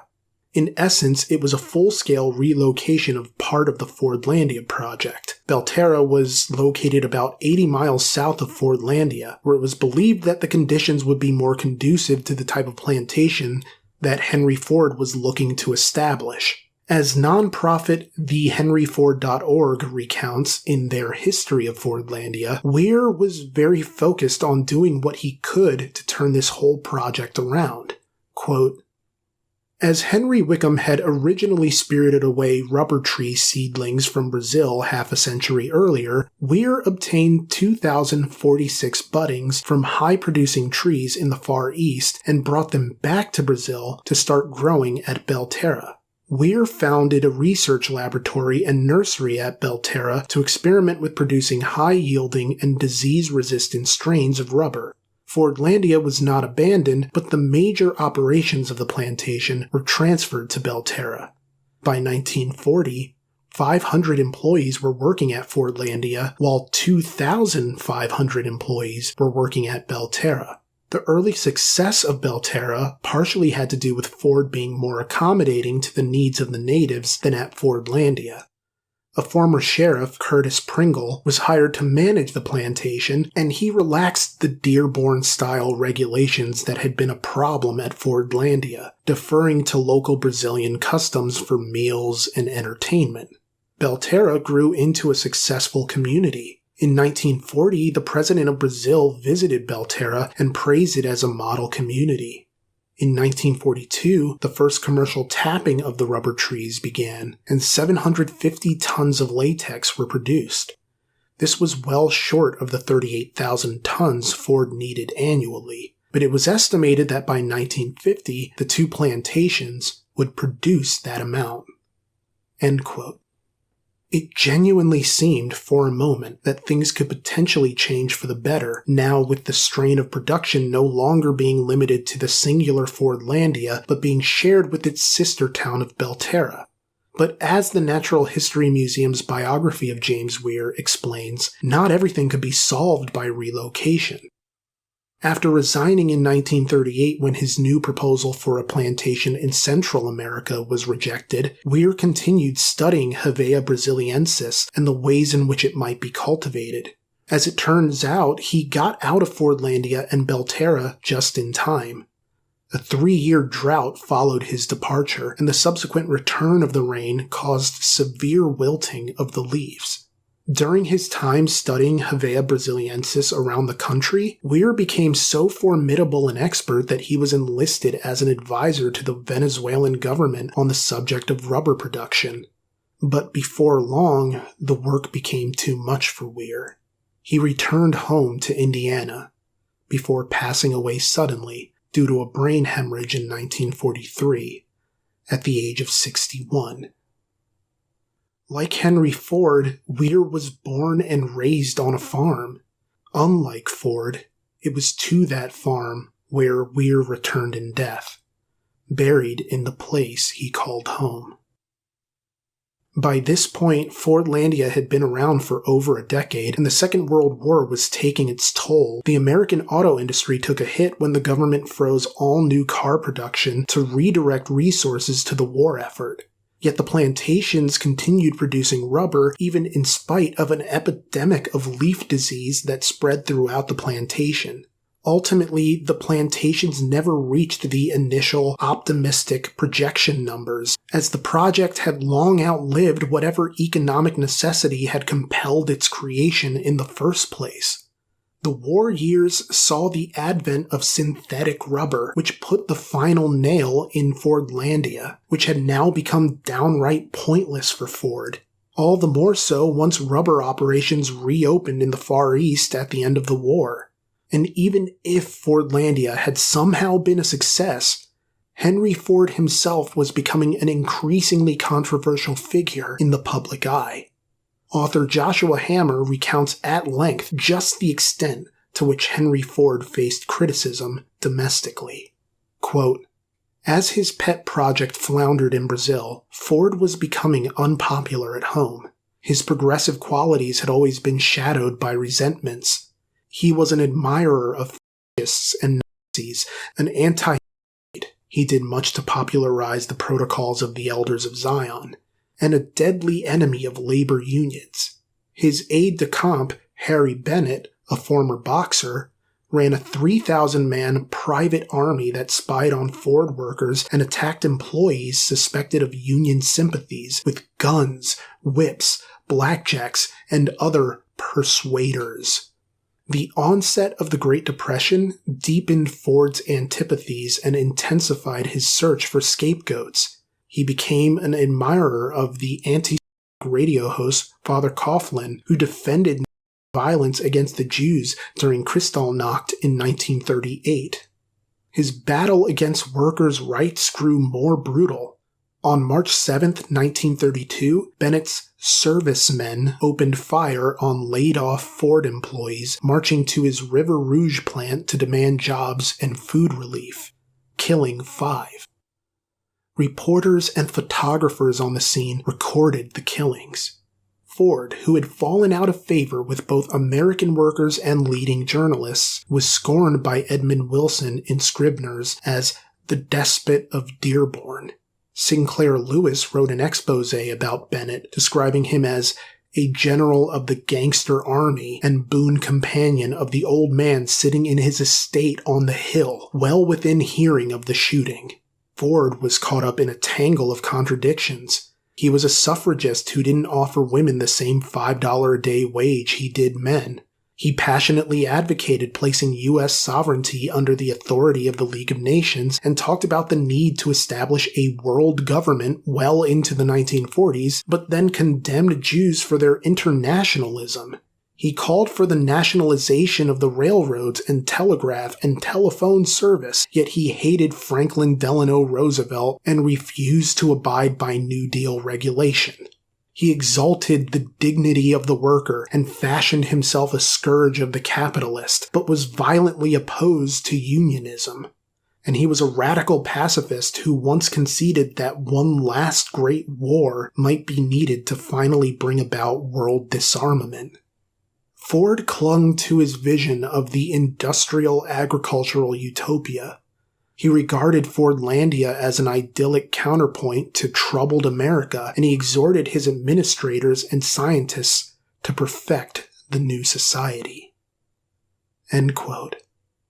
Of course, this didn't happen because, well, Ford was now in declining health, and the Ford Motor Company was being run by Harry Bennett following the death of Ford's son, Edsel, due to stomach cancer in 1943. Henry Ford briefly resumed the presidency before passing it to his grandson, Henry Ford II, after he returned from the Navy at the end of the war. But as president, Henry Ford II simply couldn't justify indulging his grandfather's pipe dreams. It was very much a case of cutting off the leg to save the body here. Henry Ford II ordered Fordlandia to essentially be abandoned, with the American workers and managers packing everything up and getting out of Dodge, and to hell with the locals, I guess. As Grandin recounts in his book, Henry Ford II just wanted to wash his hands of the entire Brazilian enterprise altogether and to break from the regime of his grandfather by squaring away the company's debt to its workforce under Brazilian President Getúlio Vargas. Henry Ford II assumed the presidency of the Ford Motor Company on September 21, 1945, and went straight to work. Grandin writes, quote, "One of his first acts in early October was to fire Harry Bennett. Then, on November 5th, he turned Fordlandia and Belterra, valued at nearly $8 million, with $20 million invested in them, over to the Brazilian government for $244,200, which covered the amount the company owed its plantation workers under Vargas's laws guaranteeing severance pay." End quote. That $20 million company loss comes out to over $300 million in 2021. In an eerie parallel to botanist James Weir, with whom he'd clashed, Henry Ford also suffered a brain hemorrhage, and on April 7, 1947, Henry Ford passed away. Surprisingly, in the roughly 15 years Fordlandia was active, Henry Ford never once actually visited the town into which he'd invested so much of his personal hopes and dreams.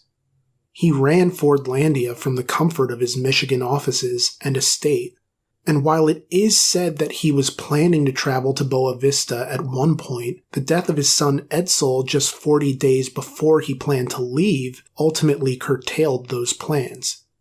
Yet it doesn't really explain why he never visited in the previous decade unless he was so committed to his domestic work at Ford that he couldn't spare the travel, which would then beg the question of why he'd invest so much into Fordlandia in the first place if he wasn't truly all in to such an extent that he could trouble himself to visit the place. Grandin suggests Ford was intent on cultivating workers as much as he was the rubber trees, and I could kind of see that. But I also have to believe this was, at some level, an exercise of the ego, because while there might have been cause for him to embark on this enterprise earlier in the 1920s, the need wasn't as prevalent once Ford finally decided to do it. Ultimately, Fordlandia was a study in paradoxical detachment.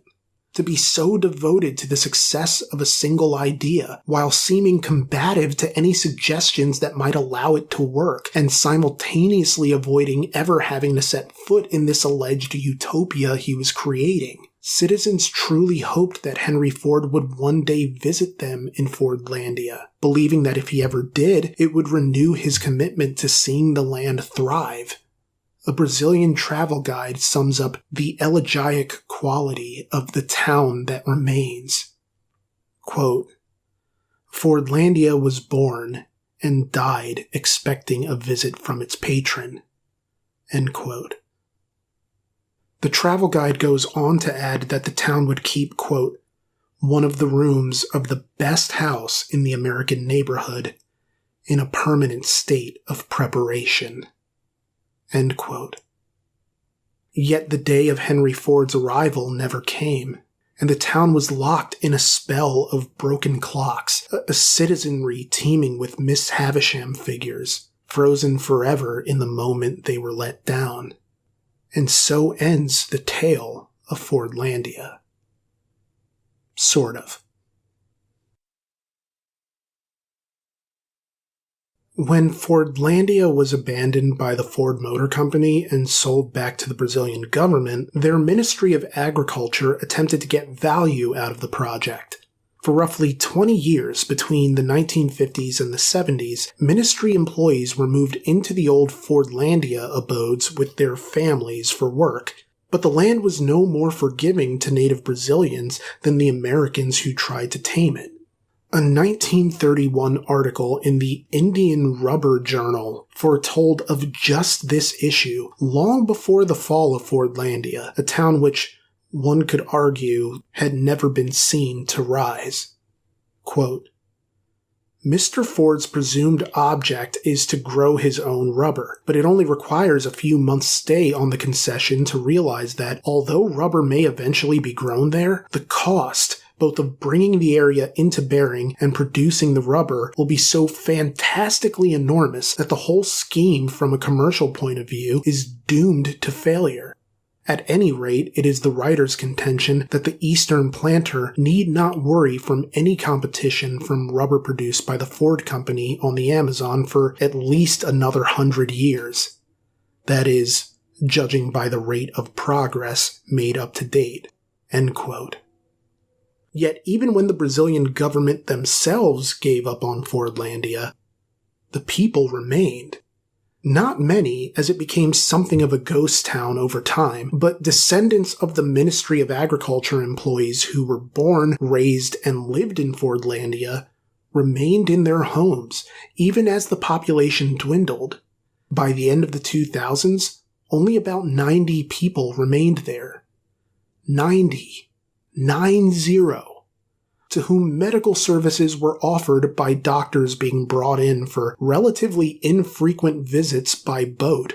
The decades rolled on, and the artifacts of the period were victim to the environment and human action. The sawmill and its equipment were overrun by scavengers, the warehouses reclaimed by citizens and converted into a museum of Ford's utopia. It could be used for little else since the second floor of the 3-story building had its wood rotted by the oil byproducts of a poorly thought-out seed processing initiative in later years.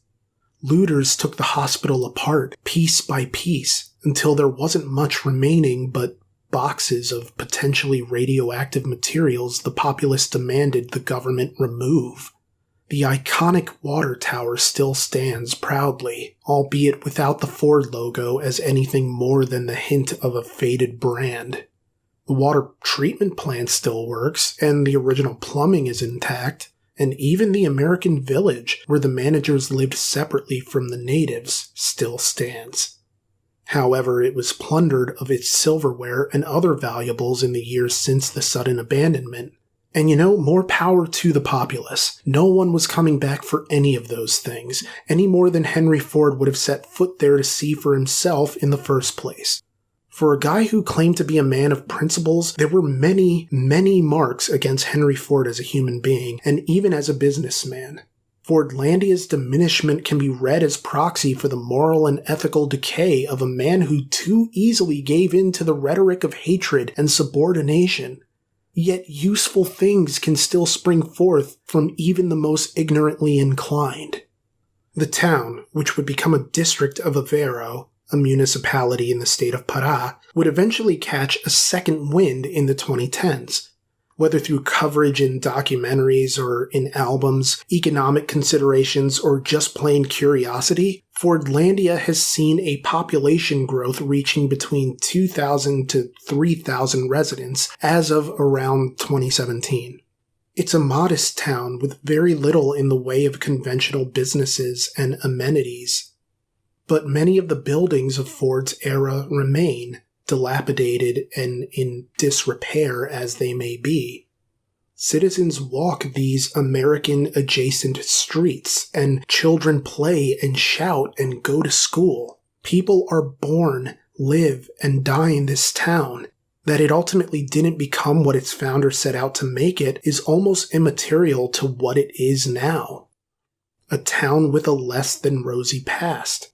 But that describes so many towns, Fordlandia may have failed as a sociological experiment, but it ultimately succeeded, perhaps indirectly, in actually recreating the pre-industrialist minimalism of a Midwestern small town, where people farm, fall in love, live their lives, have their kids, and trouble themselves with the larger world only when it suits them.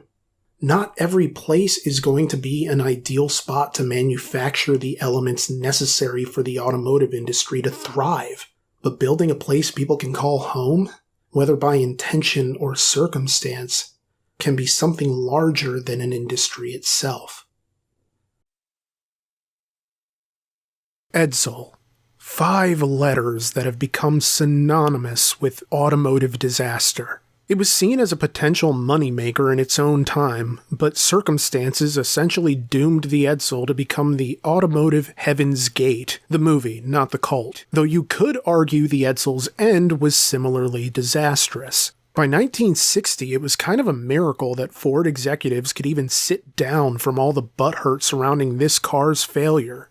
You could make the case that the Edsel could have been salvaged with more care and time and attention to detail, and executives who were willing to listen to the possibility that they were wrong. But as we've seen with Fordlandia, that really wasn't how Ford operated. They tended very much to double and sometimes even triple down. By late 1959, the company had to essentially put the kibosh on the Edsel in a move that's sort of like cutting off a zombie-bitten arm to keep the rest of your body from turning. You see, the Edsel was a wall-to-wall, 5-alarm dumpster fire of a marketing blitz. It wasn't even that the car itself was bad. There were worse cars before and since.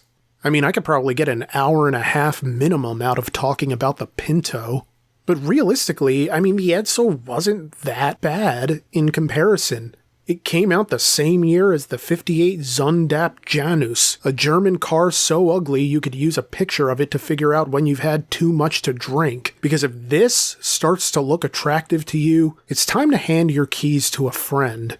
But it all comes back to the central question. Why is the Edsel considered the failure of all automotive failures? How did the Edsel become a cautionary tale for automotive manufacturers worldwide, and an abject lesson in how corporate hubris can spread as easily as an Appalachian trail of acne on an oily teenage face? Well, let's dig into it, shall we? As we conclude our saga of Ford's early failures with the history of the Edsel.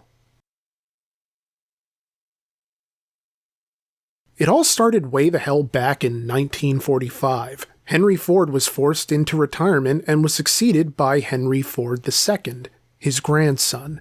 Henry II hired a flock of pencil pushers with degrees in business administration, and they were eventually known as the Whiz Kids. They were a collection of guys with hard-lined faces, like they were constantly thinking that this was finally going to be the day they were going to talk to that cute barista. The group included such luminaries as future Ford CFO J. Edward Lundy, finance man R.J. Miller, and Robert McNamara, the future Secretary of Defense under Presidents Kennedy and Johnson, and the man who holds the distinction of being the longest-serving Secretary of Defense in American history. He would also go on to serve as president of the World Bank from 1968 to 1981. Just to give you some sort of idea of the kind of talent Henry Ford II was roping into this thing. But there was a pretty big catch. You see, for all their degrees in finance and business, the 10 men, for the most part, had a complete lack of any experience in the automobile industry whatsoever. To some, this was a good thing, since it offered a fresh vision for the company in the post-war years. For others, it was a signal of the changing of the guard, of a less democratic corporation, and more of a business run on cronyism and collective narcissism. Either way, the effect of hiring these whiz kids was that a new corporate structure was created for Ford, which eventually led to the automaker becoming a publicly traded company. This had the end result of elevating 2 of those whiz kids to the presidency of Ford.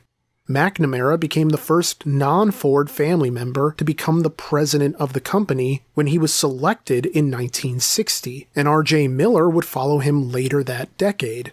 The initial belief was that Henry Ford II was simply surrounding himself with his buddies, and that's not entirely off the mark, considering the whiz kids included noted Ford friends like Lundy and Tex Thornton, the man who founded Litton Industries, who would go on to employ Dale Clift, the inventor of the Dale, in a throwback to one of my other RCR stories. The very first one, actually. Damn near a decade ago. But the fact of the matter was that the rejuvenated corporate restructuring helped boost sales to put Ford back on the level of GM in the early 1950s. Granted, it was below what the company was hoping to achieve, but it was still an improvement over where they had been in those early post-war years. So Ford took things to the next level by creating 4 new special divisions. The Lincoln, Mercury, and Continental divisions would focus on luxury vehicles, while the Special Products division would focus on discovering the next great car to launch the Ford brand to the top of the automotive heap. This theoretical car, known only as the E-car for experimental, would be brought to life with an aggressive strategy Ford had only just started using, called motivational research.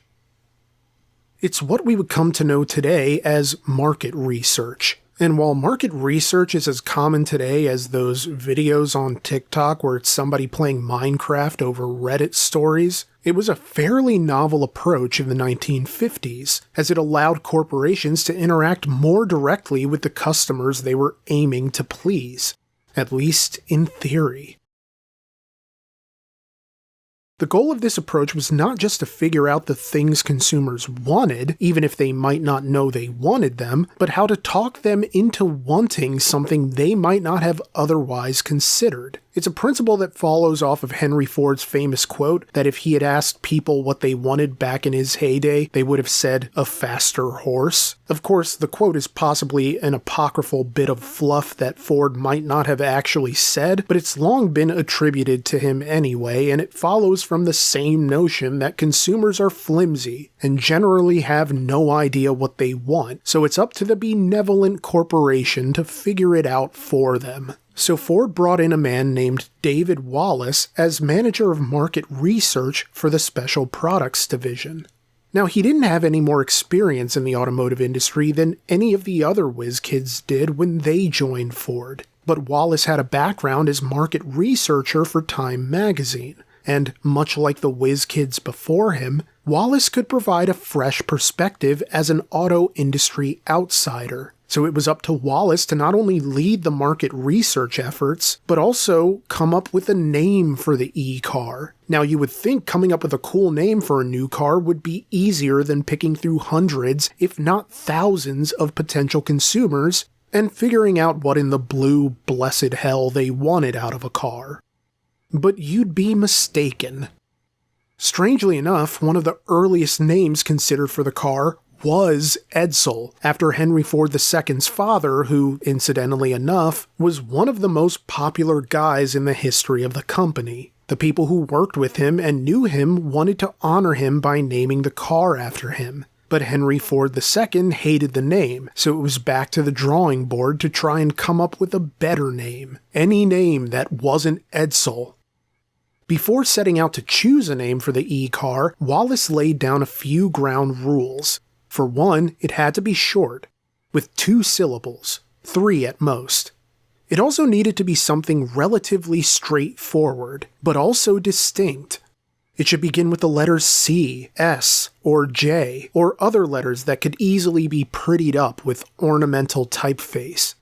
And it should definitely avoid bulkier letters like K, M, or W. Additionally, it shouldn't be anything that could be twisted into a double entendre, and it shouldn't translate into anything obscene in a foreign language. What resulted was akin to an internal sweepstakes within Ford, as executives basically took opinions from anyone with an idea, reviewing new names virtually every day on a projector inside a small room with no windows. It was like the automotive version of Lay's Do Us a Flavor competition, which is back! Oh, thank God, I'm so happy about it. Except here, instead of potato chip flavors, people were trying to name a car that was intended to be a flagship vehicle for an entire company. So yeah, no pressure. No pressure at all. After an initial period of suggestions, the frontrunners eventually came down to Citation, Corsair, Pacer, and Ranger. But other names tossed around included the Arrow, the Phoenix, and the Altair. Altair? I don't know. Assassin's Creed makes me wonder how to pronounce this. Another name that was considered was the Simplex, which was suggested by Louis Crusoe, the man who named the Thunderbird. He had a similar gut feeling about the name Simplex, and it led Wallace to worry that Crusoe's pull as vice president of vehicle operations would make the name not just a possibility, but an inevitability. And considering he hated the name Simplex, Wallace was understandably mortified. So Ford outsourced some of the planning to advertising agency Foot, Cone, and Belding, in the hopes that a better name would present itself. So Foot, Cone, and Belding got to work. To inspire creativity among their workers, Foot, Cone, and Belding decided to launch an internal sweepstakes of their own in their firm's office with the help of Ford. Everyone in the company was allowed to submit a name, and if the name was chosen, they would receive a complimentary e-car. Now, I'm sure employees would have rather just had the car's value for a prize rather than some hypothetical car that might take years to roll out. But it didn't really have an effect on the quality of submissions. Why? Because Foot, Cone, and Belding employees somehow came up with the exact same names. Well over 6,000 names were submitted, and those were narrowed down to just 10, and in a shock to Ford, the short list included the original 4 frontrunners: Citation, Corsair, Pacer, and Ranger. According to Wallace, the probability of this happening was 1 in 3.5 million. So it had to be one of those names, right? Well, you'd think so, but you have to remember that we're dealing with perhaps the most notoriously headstrong brain trust in the history of American automotive. Like the food fight scene in the movie Hook, everything was on the table, and nothing was on the table. Stuck at an impasse, Wallace came up with a crazy idea: to reach out to a poet that the wife of his assistant happened to like, just to see what she could come up with. So he wrote a letter to the poet, Pulitzer Prize winner Mary Ann Moore, asking if she could come up with a name. Interestingly, not only did she agree to help, she offered to do it pro bono.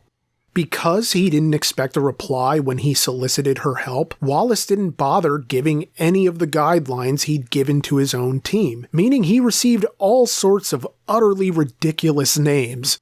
There was the Hurricane Aquila, which is Latin for eagle, the Hurricane Accipiter, which is another bird of prey, the Arundo, a genus of plants in the grass family, and the Ford Silver Sword, which was at least alliterative and rhymed even if it conjured violent or phallic imagery.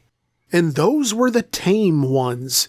Before long, Wallace was inundated with a series of increasingly absurd names, like the Tonnerre Alifair or Winged Thunder, the Regna Racer, the Anticipator, the Mongoose Civique, the Ford Fabergé, which is a huge boost of confidence for its durability, the Dearborn Diamante, the Pastelogram, the Thundercrester, 2 words, and the Arc-en-Ciel, which stands for rainbow. And Moore didn't stop there. You see, the next week, she mailed Wallace a fresh new list of names, like the Thunderbird Alley, the Turbo Torque, the Crestalark, the Triskelion, the Pluma Piluma, the Adante con Moto, the Taper Racer, the Taper Acer, the Regina, or Regina, or the Rex, the Tir à l'Arc, which means bullseye, and the Chaparral, which Google tells me is vegetation consisting chiefly of tangled shrubs and thorny bushes. So yeah, great name for a car. She even added a postscript to the list about how she was disobeying her brother's advice and suggesting an additional name, the Turcotinga, which is a portmanteau of the words turquoise and cotinga, the latter being a solid indigo South American finch or sparrow, because I guess she was obsessed with bird names. She would later suggest one final name, the Utopian Turtletop, a suggestion which more or less confirmed Wallace's suspicion that he should probably avoid running any of these names past corporate for fear of being laughed out of the building. But hey, he seemed to get a kick out of the suggestions, and he appreciated Moore's work enough to mail flowers to her around Christmas time, since she wouldn't accept actual payment, although something tells me she would have been happier getting a bird in the mail. Eventually it came down to nut-cutting time, and Ford chairman Ernest Breech sat in for Henry Ford II, who was on vacation because, of course he was. And so these final naming meetings had this extra layer of stress, because they had to come up with something they thought Henry Ford II would like too. Breech hated basically all of the names they had come up with, so the committee had no choice but to go back over some previously rejected names that Breech presumably hadn't heard yet, such as the Droff. And if you don't know why that name is utterly preposterous, try spelling it backwards. This is how desperate these men were. I've been to clubs at 2 a.m. when the lights came on and saw drunk, lonely men who weren't as utterly bereft of possibility as this committee. It got to the point that any reasonable name would have been accepted, and Lord knows the committee tried, even suggesting Benson after one of Henry Ford II's brothers. It wasn't until Breech rejected this name that some frustrated person in the room just threw out the name Edsel, which caused Breech to perk up and take notice. It was basically the cure for the common breakfast pitch scene from Mad Men. And in lieu of a better name, and with just about everyone wanting to go home already, it was agreed that the E-car would officially become the Edsel. Even Wallace himself admitted the name was a terrible idea, writing a letter to Marianne Moore, revealing that they had decided on the name Edsel, adding in the postscript, quote, "I know you will share your sympathies with us." End quote. And yeah, that probably tells you everything you need to know about how poorly received the name was. But it was the only name upon which the committee could agree. Some popes have been elected in less time than it took Ford to come up with the name. Our current pope, for example. And the car was treated with no less reverence. And that's because, much like Henry Ford II in comparison to Henry Ford original recipe, the Edsel was expected to be more than it ended up being. It's probably not a hot take to say it wouldn't have mattered what Ford decided to call the Edsel had the Edsel actually been a better car. It might have even been a modest success had Ford been better about managing expectations, because really the Edsel wasn't that bad.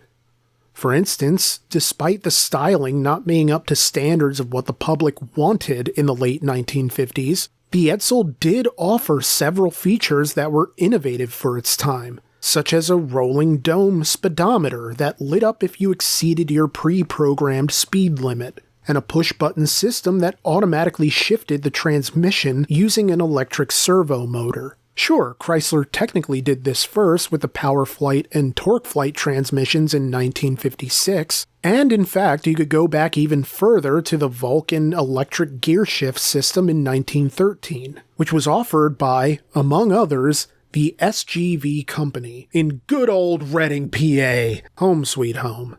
Okay, maybe not sweet.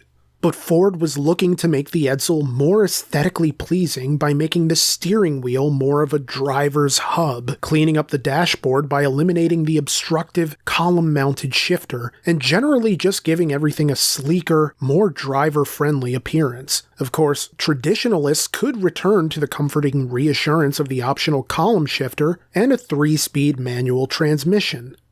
In addition to the push-button transmission, the Edsel offered an electronically controlled hood release, self-adjusting brakes, and a triple thermostat cooling system. There were also warning lights for the parking brake, warning lights for an overheating engine and a low oil level, and there was also a front-mounted distributor, coil, fuel pump, and oil filter dipstick. And hey, the Edsel was ahead of its time in safety too, by offering actual seat belts and child-proof locks at a time when parents were still having the kids make all the cocktails at the dinner party. Yes, the good old days, when you knew how to fix a highball before you knew how to ride a bike.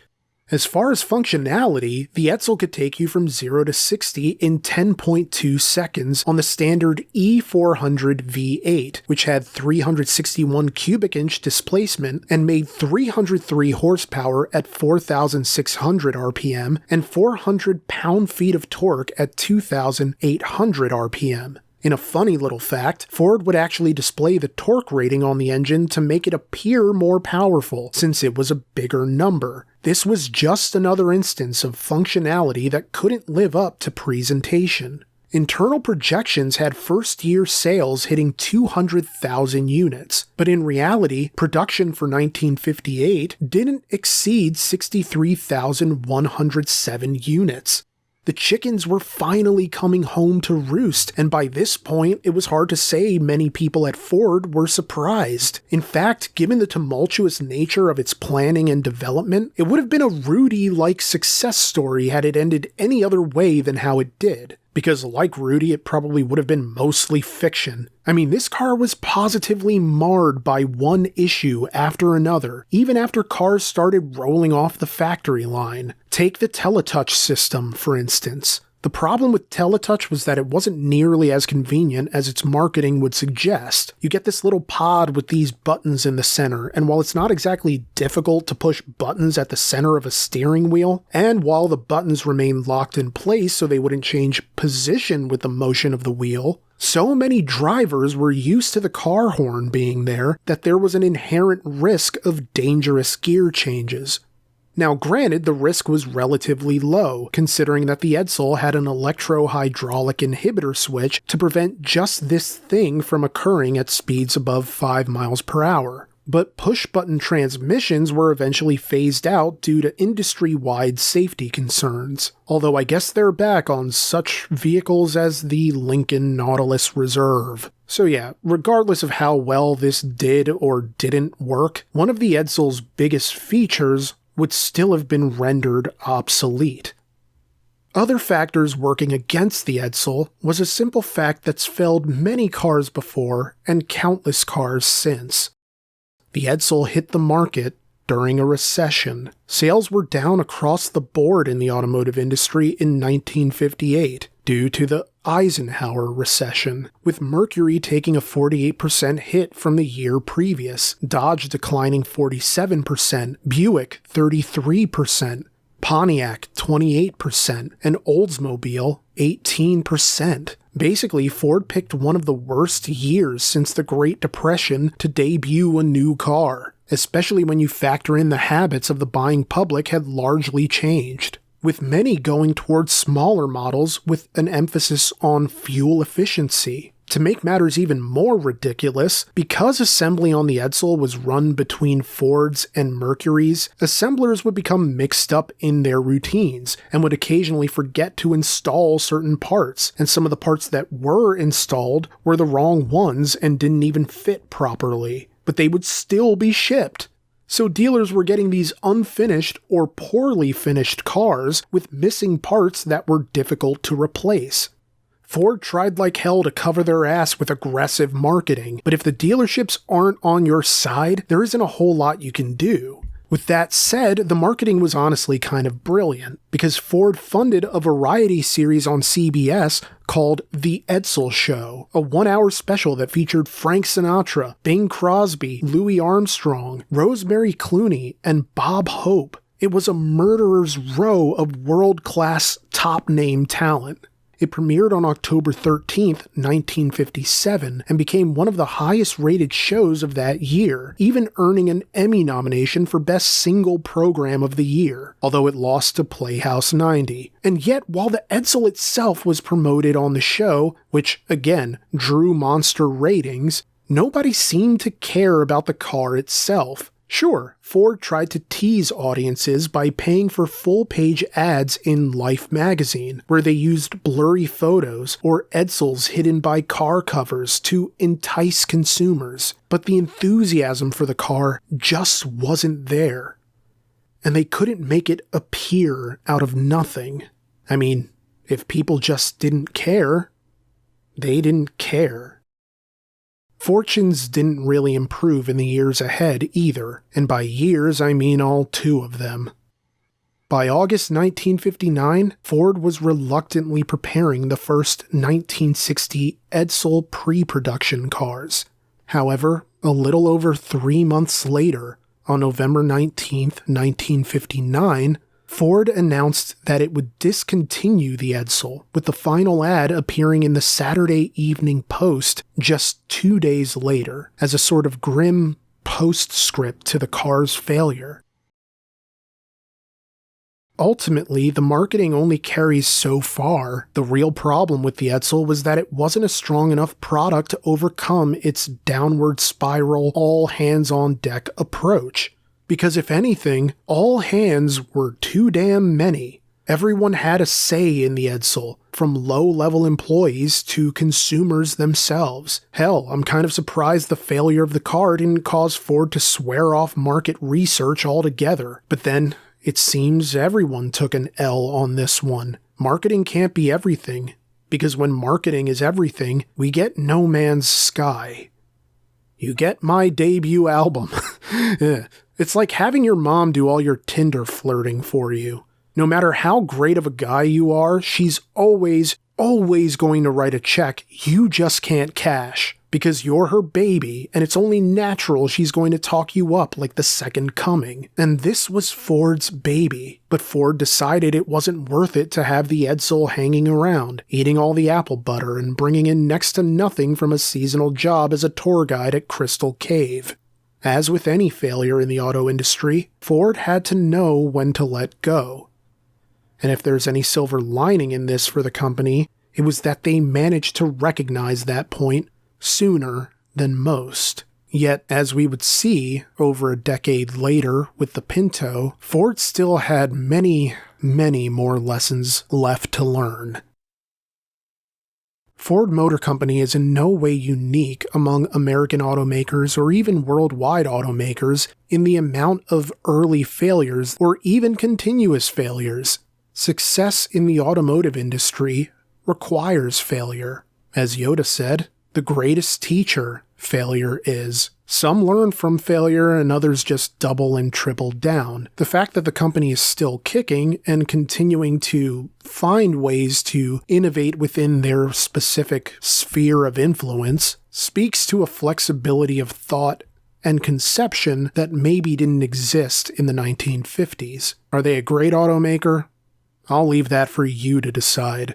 But I present these early failures as a way of going over the history of the company and showing how their failures were every bit as influential as their successes for generations upon generations to come, whether it was showing the somewhat obvious lesson that you probably shouldn't just go buy a small village in Brazil just so that you can create your own supply chain, or whether it was proving to the automotive industry at large that while market research can be a good thing, and a great marketing approach can be a great thing, they can't be the only things. And all the innovation and good intentions in the world ultimately collapse under the weight of a car that doesn't meet expectations. Ford Motor Company is simultaneously a success story and a cautionary tale, in much the same way that the story of Daedalus and Icarus is. Except Ford didn't drown when their wings melted. They just kept on swimming, paddling back to shore, to make new wings, to fly closer to the sun. They're not going to stop trying, because I don't think they know how. Not when they treat success like a duty of care to their shareholders. And I'm not saying that's a bad thing, but I'm not sure it's a great thing either, if it comes at the expense of making cars that are actually good. But again, quality is in the eye of the beholder. I really hope you enjoyed this special RCR Stories compilation, and I really want to thank you for watching if you've made it this far, and even if you haven't, although you wouldn't be seeing this or hearing this message if you didn't, but either way, if you enjoyed the video, please like, comment, subscribe, or even share the video with someone you think might enjoy it. And if you want to support us in the biggest possible way, please consider supporting us on Patreon, which will allow me to make new automotive history videos about new topics that I haven't covered before. Regardless, I really hope you enjoyed the video, and I hope you have a wonderful, wonderful rest of your week. Thank you so much for watching. Take care.